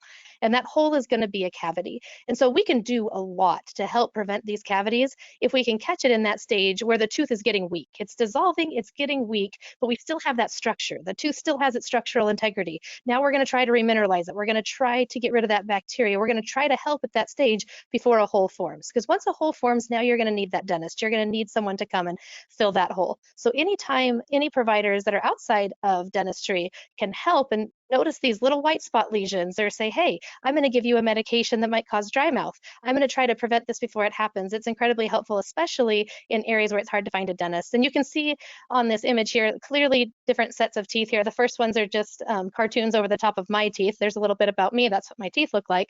And then you can see how cavities can progress to be a little bit more extreme with these holes being larger, can lead to pain, infection, and swelling. So in understanding what a cavity is and how it forms, some of the things that you can do as a non-dental provider is understand the risks for cavities and how you can mitigate those risks with your patients. So we're looking at risk factors, and there's a lot of different types of bacteria in the mouth. Your oral flora is going to be different than someone else's oral flora. And so when we're looking at those bacteria, bad bacteria are bacteria that are going to produce acid and thrive in an acidic environment, and we don't want those in there. So anytime we can decrease bad bacteria, that's going to be helpful. Anytime we can decrease the frequency of snacking, we have to think of bacteria as being these tiny little things. And you pop a little bit of sugar in your mouth, that is like Thanksgiving dinner for them. Even if it's a tiny bit, like you take one little candy and stick it in your mouth, or cough drop, or a tiny thing, you think this isn't very much sugar. It was only, I don't know, 10 calories. But for a bacteria, that's like, oh my goodness, a huge meal. And so the frequency of snacking is so important, how often they're doing that. Looking at the dry mouth, and I underlined this and I put it in bold because a lot of the medications that we're looking at, these medications, antipsychotic medications, medications for depression, so many of those, because I look all of them up and almost every one of them has xerostomia. So a lot of these are causing dry mouth, and we're going to look at things that we can do to help with the dry mouth, acid reflux, looking hard to clean areas. We'll talk about how we can teach the patients a little bit more about how to clean their teeth a little better. And then of course, there are some things that as a healthcare provider or as a mental health provider, you may or may not be able to control. You can't control someone's genetics. They may have an underlying condition that's going to put them at higher risk that we're not able to control, or maybe we are. But those are some of the risk factors you can look at. You can look at protective factors. When you can't control the risk factors, some of those medications, they really need those medications. And I'm sure that Mike has seen some great turnarounds from patients once they get on the right set of medication. So the medication is not the bad guy, but the medication does have a side effect. And sometimes you have to go against the side effect because you still need the medication. So we're going to look at how are we going to kill some of these bad bacteria? How are we going to get them to shift over to be a better balance of bacteria? How are we going to get that diet in line? Can we talk to these patients about perhaps not snacking on sugar every 5 minutes, but maybe have your treat and then don't have it anymore? Can we talk about with our patients, we want to increase their saliva. So can you chew some sugar-free gum, things of that nature? And then fluoride, calcium, and phosphate. We love things that make teeth. And so calcium and phosphate, those are the minerals that are going to be going in and out of the teeth dynamically. So as the teeth are dissolving, we want to have that calcium phosphate to go back in the teeth. But when fluoride gets in the mix, the tooth is stronger. And when the tooth is stronger, it's not going to dissolve as easily. So we want to have some fluoride in there to make those teeth stronger. And then of course, we want to manage all of the medical conditions that we can. If they have acid reflux, let's have their MD help us manage that. We want to see if we can get them into professional dental services. But part of this course is talking about what we can do when they can't get into it. So we're not going to really focus on what we as dentists are doing. We're going to focus on what you can do when you're struggling to find a dentist. We've developed this form here, and this form is available to anyone who's taking this course. It's busy in every practice. It's busy in a dental practice. Sometimes we don't have time to do all of the screenings for mental health, all of the screenings for physical health, all of the oral hygiene instructions, all of the things that we really want to do. We don't always have time to do that. And in any other practices, in medical practices and mental health practices, there may not always be time to set aside 15 minutes to talk about your teeth. I mean, it's awesome if there is, but it's also realistic if there's not. And so having these types of things in your practice that you can hand the patient and they can look at themselves, that can at least give them a little bit of control over their oral health. So you're welcome to use this sheet. This sheet is just divided it up into a scale where you can see protective factors on one side and you can see risk factors on the other side. And we broke it down to make it a little more simple with the good protective factors and bad, the risk factors. The American Dental Association has an entire patient-facing, there we go, I can talk, site that's called mouthhealthy.org. So you can look on mouthhealthy.org and you can learn a lot about oral health. There's a lot of great videos on there. So I included the link on this caries risk assessment form. And so this is something a patient could take themselves. They could look at it and they could identify their own habits. They could do it in your waiting room while they're waiting. You could give it to them during their appointment. Say, hey, I'm prescribing you this medication. It's going to cause dry mouth. It's going to increase your risk of cavities. I'm going to give you this paper that can show you some videos from the American Dental Association on how you can help yourself. And if that's all you have time to do, at least you've provided them that information. The second thing that you may or may not be able to do, and one disclaimer for this course is, everyone's practice acts, no matter what profession you're in, is going to vary state by state. In some states you can do things, in some states you can't do things. And I don't know how the practice of mental health is regulated. I don't know how healthcare is regulated in various different states. I'm pretty well aware in Idaho how dental care is regulated, but I don't even know how dental care is regulated in some of our neighboring states. So when I say you can do this, that means check with your state, make sure it's within your scope of practice, and then you can do it if it is. But we do professionally applied silver diamine fluoride in our long-term care facilities with our caregivers. Silver diamine fluoride is awesome. There are whole courses on silver diamine fluoride, and what it is it's a liquid that you can topically apply to teeth, and it's going to slow down that progression of caries, and sometimes even, most of the time actually, even arrest it. The way that it works is you have silver, which is antimicrobial, and that silver is going to help decrease those bad bacteria. Remember, we're saying we want to decrease bad bacteria. So that silver is going to help fight the bad bacteria, while the fluoride is going to help strengthen the tooth. So this is attacking it in two separate ways. There's a lot of different silver diamine fluoride products. The kit that I like here, and the kit that I could see in a health or in a medical practice being the easiest to distribute, and this is just my personal opinion, is this unit dose that Elevate makes. The unit dose is really easy. You just pop the top off. You've got that little micro brush. You can dry it off. You can put it on there. And then I've got a slide to show you our technique, but it's a fabulous product. I'm not going into detail because there's so many great classes on it that if you guys are interested in learning more, I've got the references on here that you can. Here is my personal way that I do it. I identify, I see where I want to put it. I'm identifying the lesion. Of course, you want to talk to them about consent because this is going to stain, but I dry the tooth. I apply the silver diamine fluoride, and then I put a fluoride varnish over the top of it. If you can't put fluoride varnish, which I couldn't imagine that to be the case, but I don't know, different states are different, you can also use a Vaseline to put over the top of it. So the way that I say when I'm teaching people to do it, I say dry, apply, protect. If the patient is cooperative, we like to apply it for a whole minute. Not all of our patients are cooperative, and so I don't always have the luxury of scrubbing it on for a minute. My hygienist puts it on me for sensitivity, and when he does that, we time it for a minute. But we do dry, apply, protect. There's a whole video on this on our website that you can check out, and you can see the staining in some of these teeth. So this does stain. It does stain black. That is the downside of silver diamine fluoride, is that where there is an active carious lesion, it's going to stain that active carious lesion black. Now that's not going to stain a healthy tooth structure, but it will stain an active carious lesion. And so as a dentist, it's like, oh, well, I need to fix that anyways, so I'm going to fix that black. As a medical provider or a mental health provider, you really want to take that into consideration because you may not have someone who's going to be able to fix that black quickly. So you may want to keep that more in the back. Or that patient may have so much pain with their teeth that they're like, I don't care if this turns black. If you can help me with it, help me with it.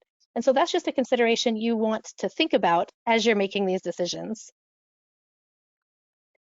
Here's where we have the staining. It can stain on the teeth. You can see some examples there. It also can stain the skin. When you put it on the skin, it's like a henna tattoo. It comes off in about, I like to say 14 days. It's almost always less than that. And what it is it's just that epithelial turnover. Depending on how deep that gets down in the epithelium, as that epithelium's turning over, that's going to go away. And so you can see this is where I got it on my hand. It took about a week for that to go away on my hand. I had it in my hand. I had gloves on, I promise. And then it went down the glove. You can see where it spilled and then ran around my thumb. I also put it on my turtle. And if you get it on your counters, it will stain. But we've been really successful getting it out with Mr. Clean Magic Eraser. My assistants like the one with aloe. And so the Mr. Clean Magic Eraser with the aloe vera is our personal favorite to get that off of the counters. And we have whole classes on all of that. So people question, is silver diamine fluoride safe? And if you're in your state, you're not allowed to place it because you're not a dental provider. You're welcome to use my video as to the safety of this. Here is me taking a shot of it. So now we're gonna look and see what happens if I just dump the whole thing in my mouth, which is going to be gross. So you're welcome, because nobody try this at home. It is nasty. So pop the little top off. Here we have it. Okay, this is gonna be really gross.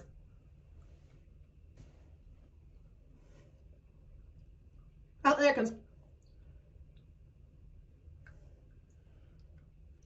Woo, ha, gross. Whole thing's on my tongue. Ha.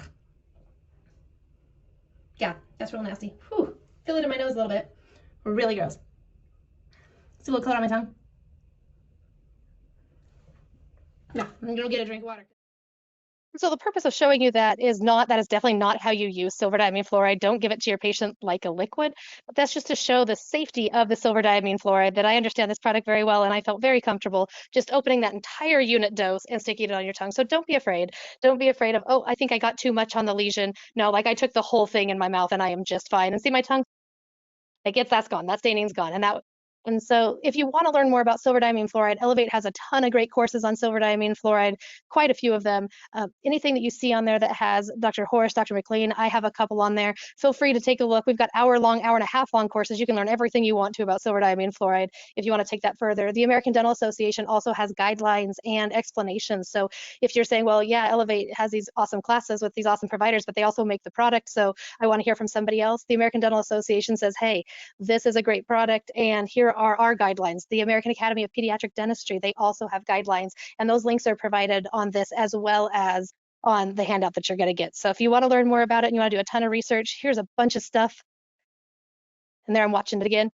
So that's the second thing. So first thing that you can do outside of dentistry to help your patients understand that caries risk balance and help your patients make better choices to tip that scale in the favor of not getting cavities. Number two, you may be able to help them by topically applying silver diamine fluoride. That is a professional product. They can't just go to the store, get silver diamine fluoride and stick it on their own teeth. You would have to do that as a healthcare provider for them if that's within your scope of practice.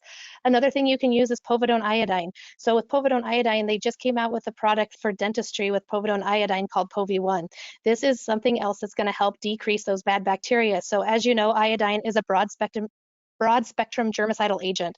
And so that is going to help kill those bad bacteria. I'm going to show you me putting it in my mouth again, because everything I give to a patient, I give to myself unless there is some reason I shouldn't give it to myself. And povidone iodine, it won't hurt you. I'll show you.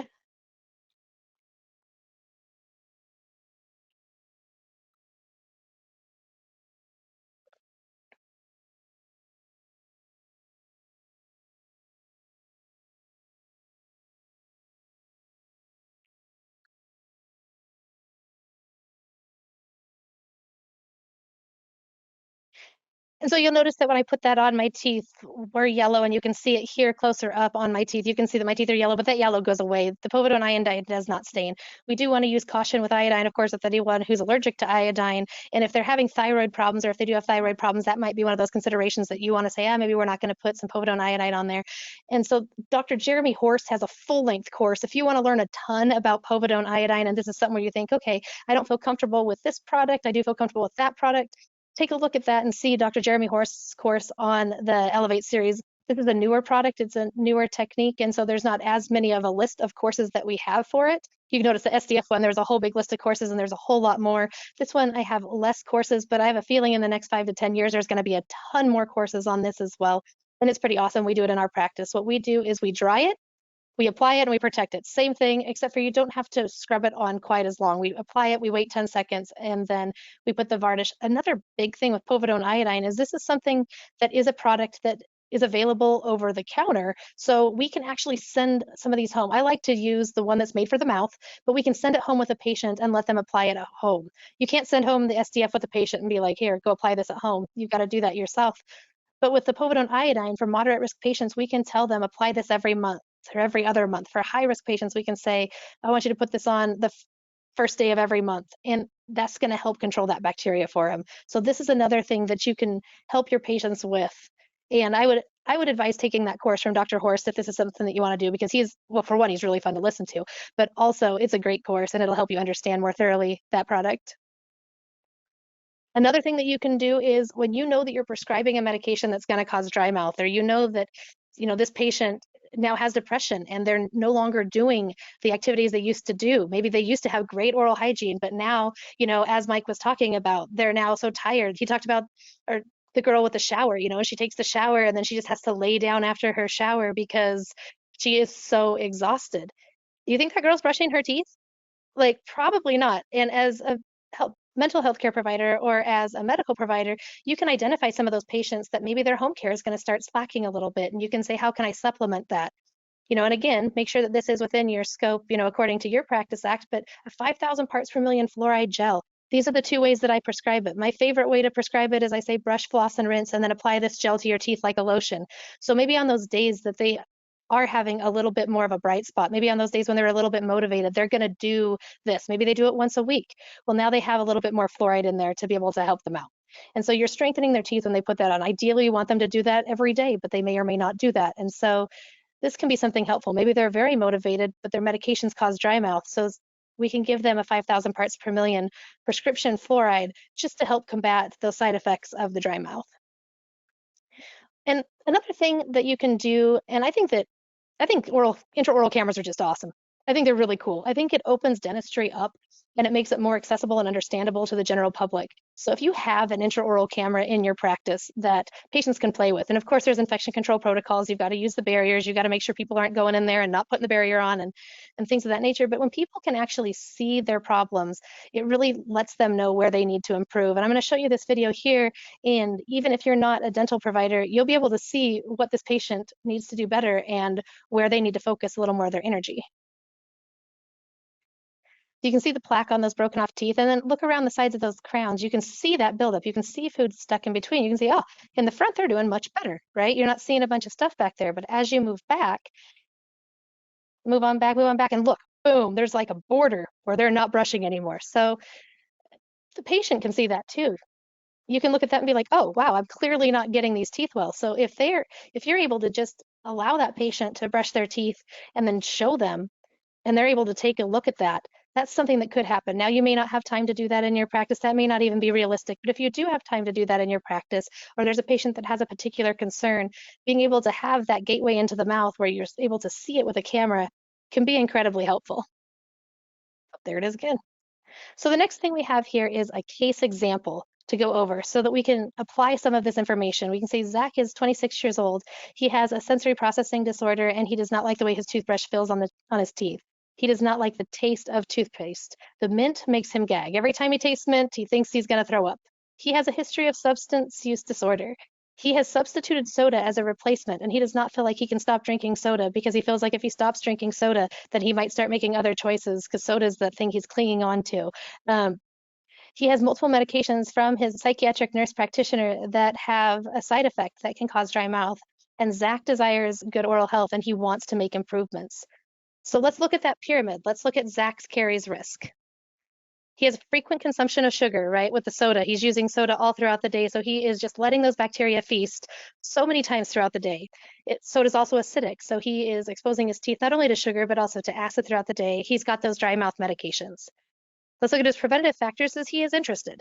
You know, some of these patients are going to be interested and maybe they're not at that point of being interested. So Zach, in this circumstance, he is interested in oral health, so he might be receptive to what we're saying. And that is something that would be on the preventative side. So what can we do for Zach? We can talk to Zach about, could you switch your soda to diet soda? Don't think that this means diet soda is healthy for your teeth. It's absolutely not, but it's better than sugar-filled soda. And so you're still exposing them to acid. It's still acidic. If you're sipping on a diet soda throughout the day, it's still exposing your teeth to that acid. But could you switch to diet? Maybe not. Maybe he only likes it with sugar. So that may remain a risk factor. His dry mouth. He's on the right meds. You know, Zach, let's say that Zach is doing really well with his mental health because of the medications and his visits that he's having with his mental health provider. And we can't switch that up right now. Zach is at a place where those risk factors have to stay. So let's keep them. But what can we do for Zach? Even if we can't decrease his risk, can we look at some saliva substitutes? Can we look at things that will help increase the moisture in his mouth? Can we tell him, let's chew some sugar-free gum? Every time you drink a soda, please chew some sugar-free gum. And they've got sugar-free gum that's not mint, so you'll be okay. Let's get him on doing some of that stuff. Let's have him rinse his mouth out with water after he drinks that soda. Can we put him on a supplement with fluoride? Can we have him use a toothpaste that has calcium and phosphate in it? Can we start using some of that, you know, POV1, that povidone iodine? Can we start using some silver diamine fluoride for him? Can we troubleshoot his toothbrushes? Anyone can have a toothbrush petting zoo. We have a toothbrush petting zoo in our practice where patients who have sensory processing issues can come and they can pet toothbrushes. They can feel them with their hands. They can't put them in their mouth because that's gross, but you can take those toothbrushes and you can pet them, you can feel them, you can know what those bristles feel like, and not all toothbrushes feel the same. So just because he doesn't like the way that one feels doesn't mean that he's not going to like any of them. So just having a variety of those things that your patients can touch and feel, you don't have to be a dentist to have that.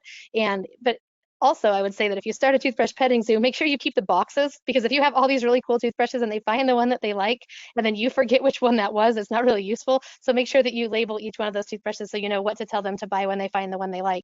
And then, of course, there's so many different flavors of toothpaste that we will be able to find something that that patient can use. There's different textures, different flavors. They don't have to be the ones that you can get at the store. You can look online. As long as it's got some fluoride in there, then something is better than nothing. I'd say the best toothpaste you can possibly use is the one that you will use, and we want to have fluoride in it. some insight of what you can do as a mental health provider or a medical provider. And I hope that I gave you the resources that you need to seek out further information so that you could be comfortable in doing that. Feel free to reach out to me with any questions that you have. You can contact me through the contacts that Elevate provides, and Elevate knows how to get a hold of me. So anybody who wants to explore this option, please don't be shy. We want to get better oral health, and we want to have this interdisciplinary collaboration. We want you to contact us so that we can take care of these patients better together. So thank you for that, Dr. Brooke. And I actually met Dr. Brooke for the first time at the National Mobile Interdisciplinary Alliance about 3 years ago, maybe even longer. Actually, it was longer.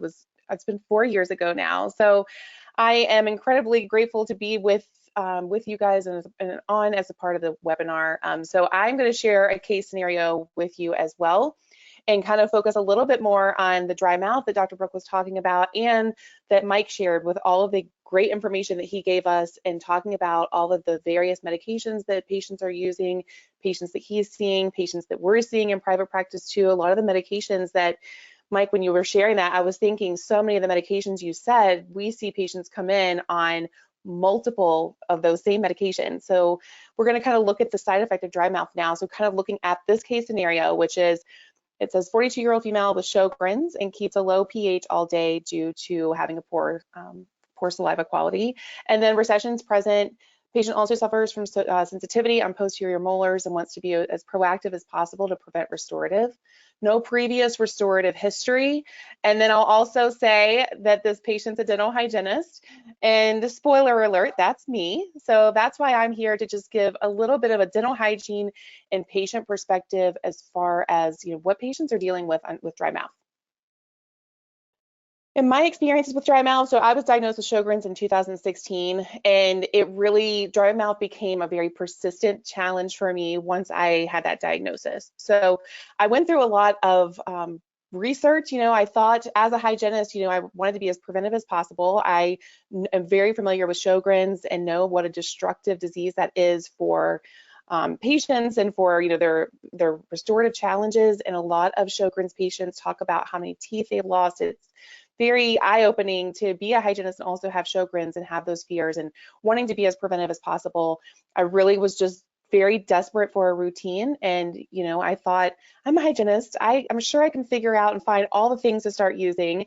And it really was a challenge, and I think that challenge is it's something a lot of our patients face. And as a hygienist, I had the education to know what to look for in different products. And even then, still, I spent a lot of time and even money just going through products and trying different things, much less if I think about patients that are dealing with a lot of mental health struggles. Like Mike, you were sharing about your patient, you know, who has such severe depression that she, you know, gets out of the shower and that's about as far as she can take it. To really think that these patients are going to have the energy to put into finding the products and knowing how to not only have more comfort in their mouth, but also provide protection. So I really realized then, and that really gets the same time that put me on the mission of helping as many patients as possible that suffer from dry mouth. There really is no one size fits all, and it's really our job to recommend safe and safe products and products that are going to provide the protection these high-risk patients need. So this is my routine. And so this is just kind of what I have found to work and for me. And so I'm not going to spend a lot of time on each one of these, but I will share it because it took a long time to really nail down this routine. And so just like Dr. Brooke was saying, I start with the 5,000 parts per million toothpaste. And I want to use something that's abrasive enough, that's safe, but also is going to help remove the plaque and the calculus and the stain. Because if we think about dry mouth patients, they don't produce a lot of saliva. So they tend to have more stain, more calculus, more plaque buildup. And so we want them using something that's abrasive enough to help remove some of that. I do a fluoride varnish every 6 months. It's actually usually probably every 3 to 6 months. I use povidone iodine, just like Dr. Brooks shared. And because I'm a high-risk patient, I do that every other month. I also have silver diamine fluoride applications applied to all my areas of recession every 6 months for the preventive benefit of that. I use an electric toothbrush. I use a water pick because I don't have a lot of saliva, so I kind of need those additional tools. I use the all-day dry mouth spray and gel. I use Xylamelts at night. I use a mouth rinse that because in addition to all of the things that dry mouth brings. It also brings, you know, a lot of the patients will complain about bad breath, and that is something that can really impact patients' confidence.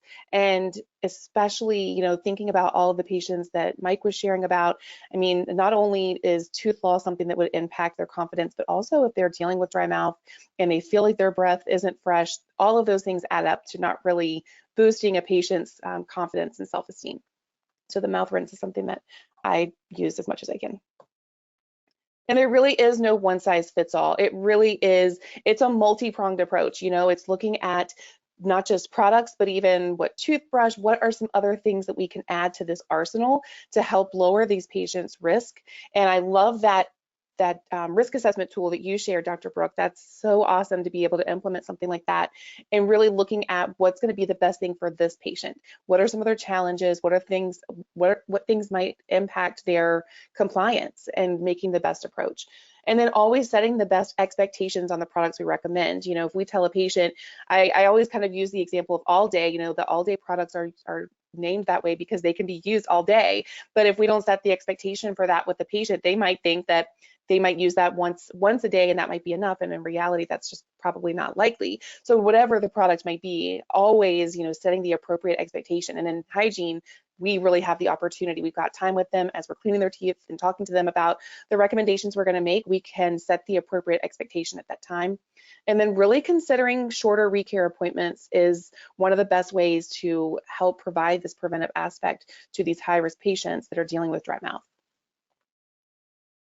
And then I just kind of like to think about this from a patient perspective, and as a hygienist, you know, what's our role for dry mouth patients? And I created this, and then after I was listening to Mike, I was thinking, gosh, you know, this isn't just for, this is for all of our patients. You know, as a hygienist, you know, our focus is prevention. And so what's our role for not just our dry mouth patients, but for all of our patients, especially our mental health patients too, right? And that's to be an educator, to educate them on the products we're talking to them about, to educate them on the fact that their dry mouth makes them high risk. So it's not just that it's uncomfortable, it actually makes you very high risk. And so we need to educate them on that, so they realize that it's not just something that they deal with, they need to address it because it makes them high risk. And then we want to advise them. We want to advise them on product recommendations, you know, however, on home care, on shorter recalls, anything that we might be recommending for them, we want to advise them on that. We want to be their advocate. You know, we want to advocate for their health. We want to really be their supporter. It's always our job to be a researcher for patients, you know, whether it is looking at dry mouth products or different preventive products, just like Dr. Brooke talked about. Povidone iodine is newer to the market, so really researching these things and figuring out what's coming out and what might be beneficial to provide prevention for these patients. But I added the last two, listening to Mike and listening to all that he shared with us. I mean, that was incredible, Mike, and thank you for really shedding some light to us from the mental health side. And how amazing that, you know, you're in a position where you're attending a dental conference to see how you can bring something back to your patients. And so I think that even as hygienists, our role is to be a listener. I mean, just a lot of the things that Mike shared, even when he shared that patients will open up to you. And we know as hygienists, our patients talk to us a lot. So being a listener to them, I think, is a really important role. And then being a connector for them. I think if someone shares something with us that they are dealing with any kind of mental struggles, I think being a connector of services is really an opportunity where we can help our patients kind of receive the care that they maybe are expressing to us. So those are just that's just some of my hygiene perspective. I learned so much in listening to Mike and Dr. Brooke, and I'm just glad to be able to share this little bit about dry mouth and hopefully help the patients that are dealing with that. Thank you. All right. Well, thank you so much, you guys, for such a wonderful webinar. I know it's getting near the end of our 2-hour time limit here, but we did have a couple questions that came in that we wanted to ask you guys. I did want to draw everyone's attention first to the handout section of the GoToWebinar platform. There's been some questions regarding the handout we have available, so you can download that from the handout section there. And then another couple questions came in, Dr. Brooke, for you. Can you reshare the names of the apps in which you use for patient medications? Absolutely. The one that I use is LexiComp, and a good friend of mine who also practices in special care uses Hippocrates, and we both like the apps that we use. So Hippocrates and LexiComp are the two apps that we use looking up the drugs. Perfect. Thank you for that. All right, we're going to dive into a couple questions here. So if someone is hearing voices in your clinic or is seeing something that isn't there, Mike, how do you recommend a dental provider would react to this? Thank you so much for that question. One thing I would say, the priority is always safety. First, you have to make sure you're safe and that the patient is safe. And I can imagine a dental office, you have all kinds of tools that can be used as weapons. People who are hallucinating sometimes can react in ways that are dangerous. But having said that, the first step is knowing your patient. If you're a patient who has mental health, if you know their whole, treating the patient as a whole. So if you know the patient's history and you know they have mental illness and you know that they tend to, they do hallucinate, and they're coming to your office, it's always helpful to be prepared. Reduce stimulation, because some of these things are reaction to triggers in the environment that may make the voices that they live with. I mean, they live with these, some of them live with these voices and hallucinations chronically. But what's happening when they come to your office that suddenly there's an exacerbation. So making sure that you reduce stimulation. You know, sometimes you go to the dentist office, there's a TV, you know, playing music or even what you consider as soft music, sometimes commercials. Those things might be irritating to a patient who is already hearing voices, and you're adding another stimulation to them. Also, you may have very bright lights, which are very good for you because you want to visualize. To the patient, this might be a little overwhelming. So try to make sure that the environment is conducive, that you're not adding more stuff to the patient. Secondly, you know, I always tell people, don't focus more on the content of the hallucination, but rather the emotion underlying it. So if the patient is in your office and hallucinating and they are afraid, focus on the fear by reassuring them that they are safe. If, you know, so if they're afraid, if they're angry, do everything to de-escalate them.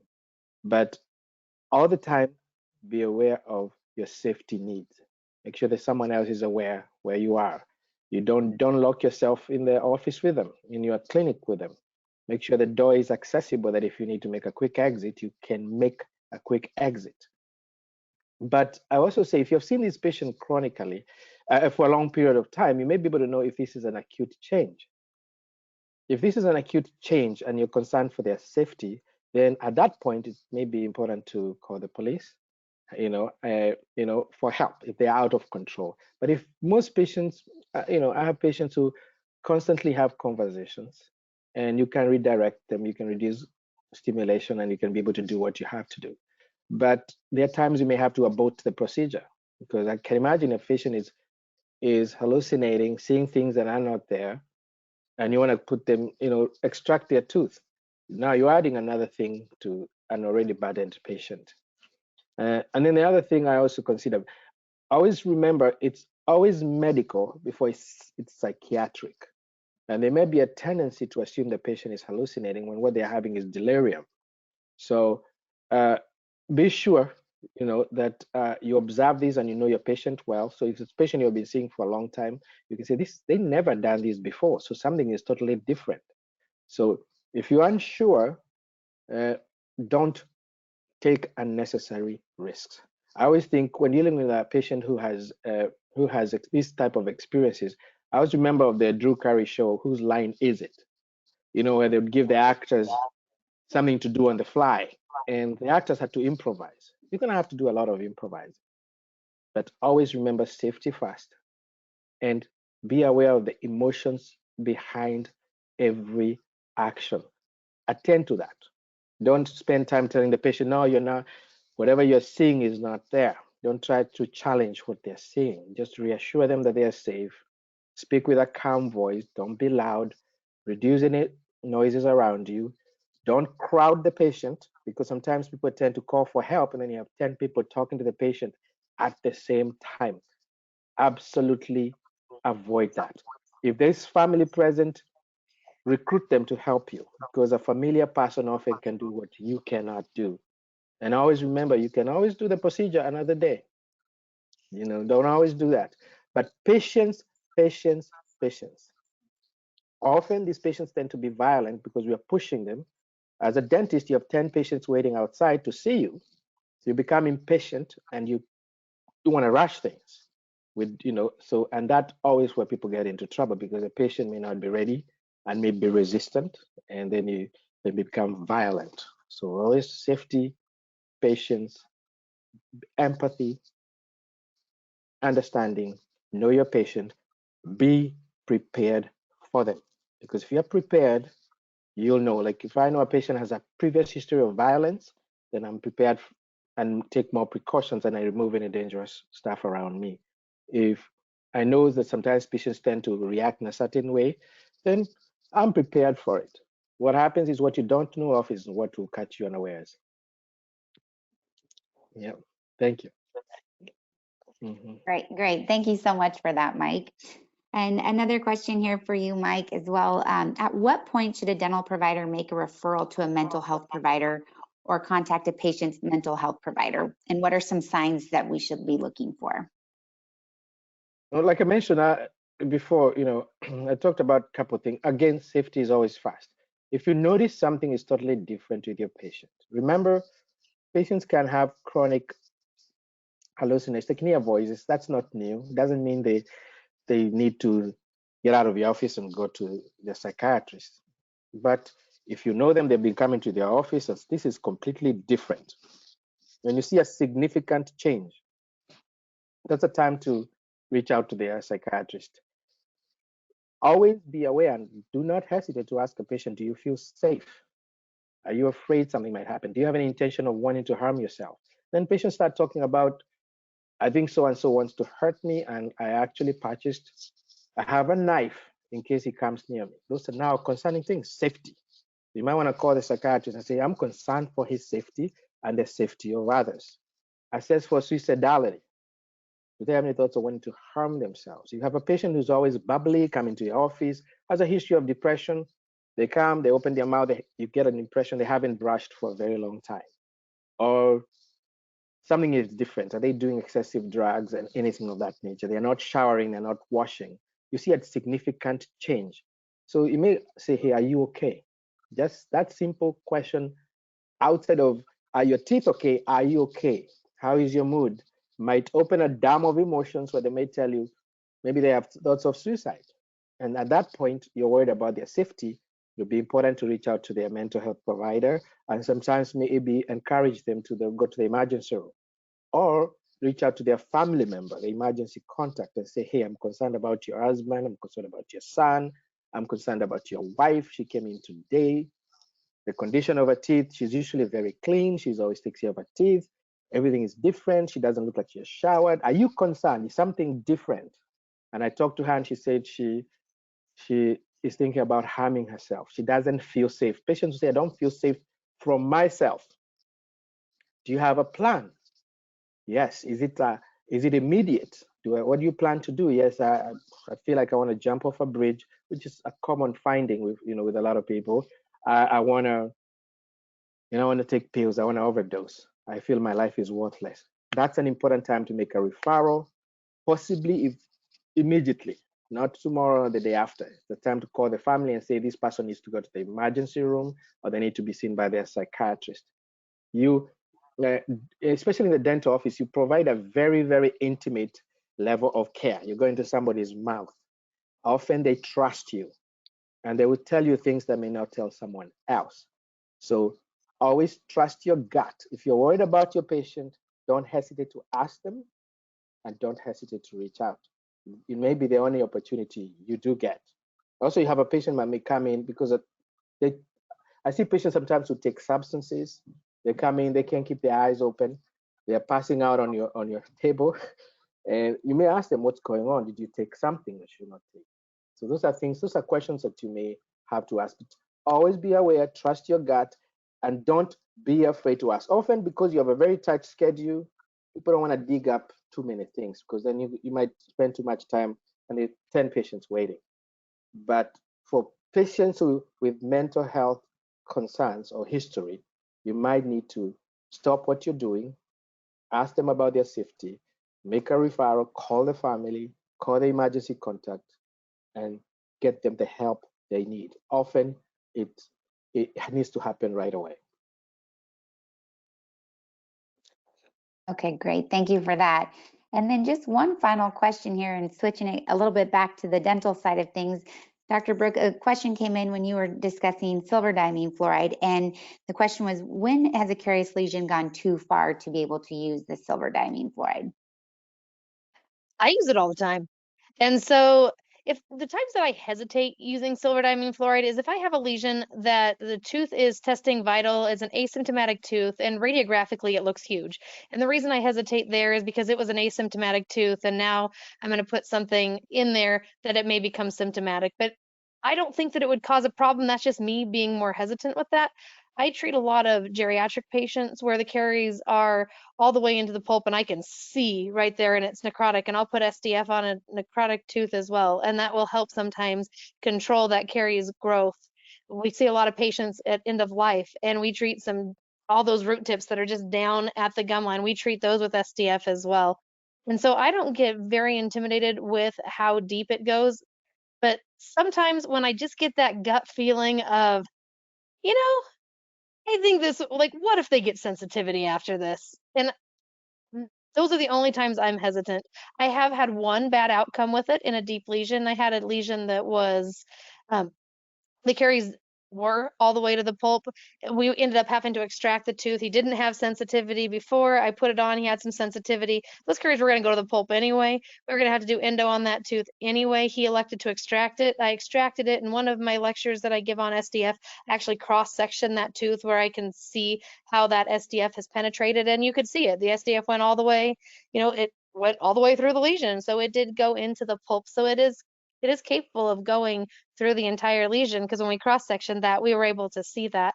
But it really doesn't, I don't really hesitate on using it in deep lesions.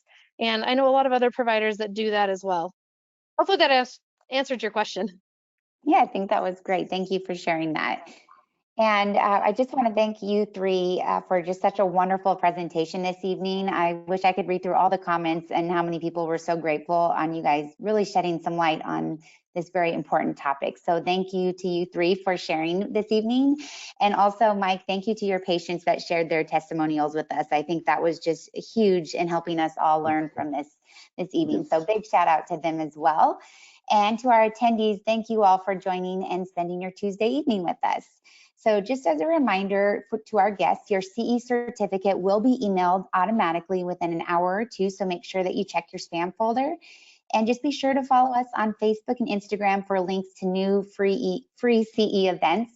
The link that you can see on the screen gives you access to our archived webinars, including this evening's webinar, which should be accessible in just a few short weeks. And feel free to share this link with your staff and colleagues. And then finally, on our Elevate Oral Care website, you will find buttons to request an informative CE-eligible staff meeting for your office.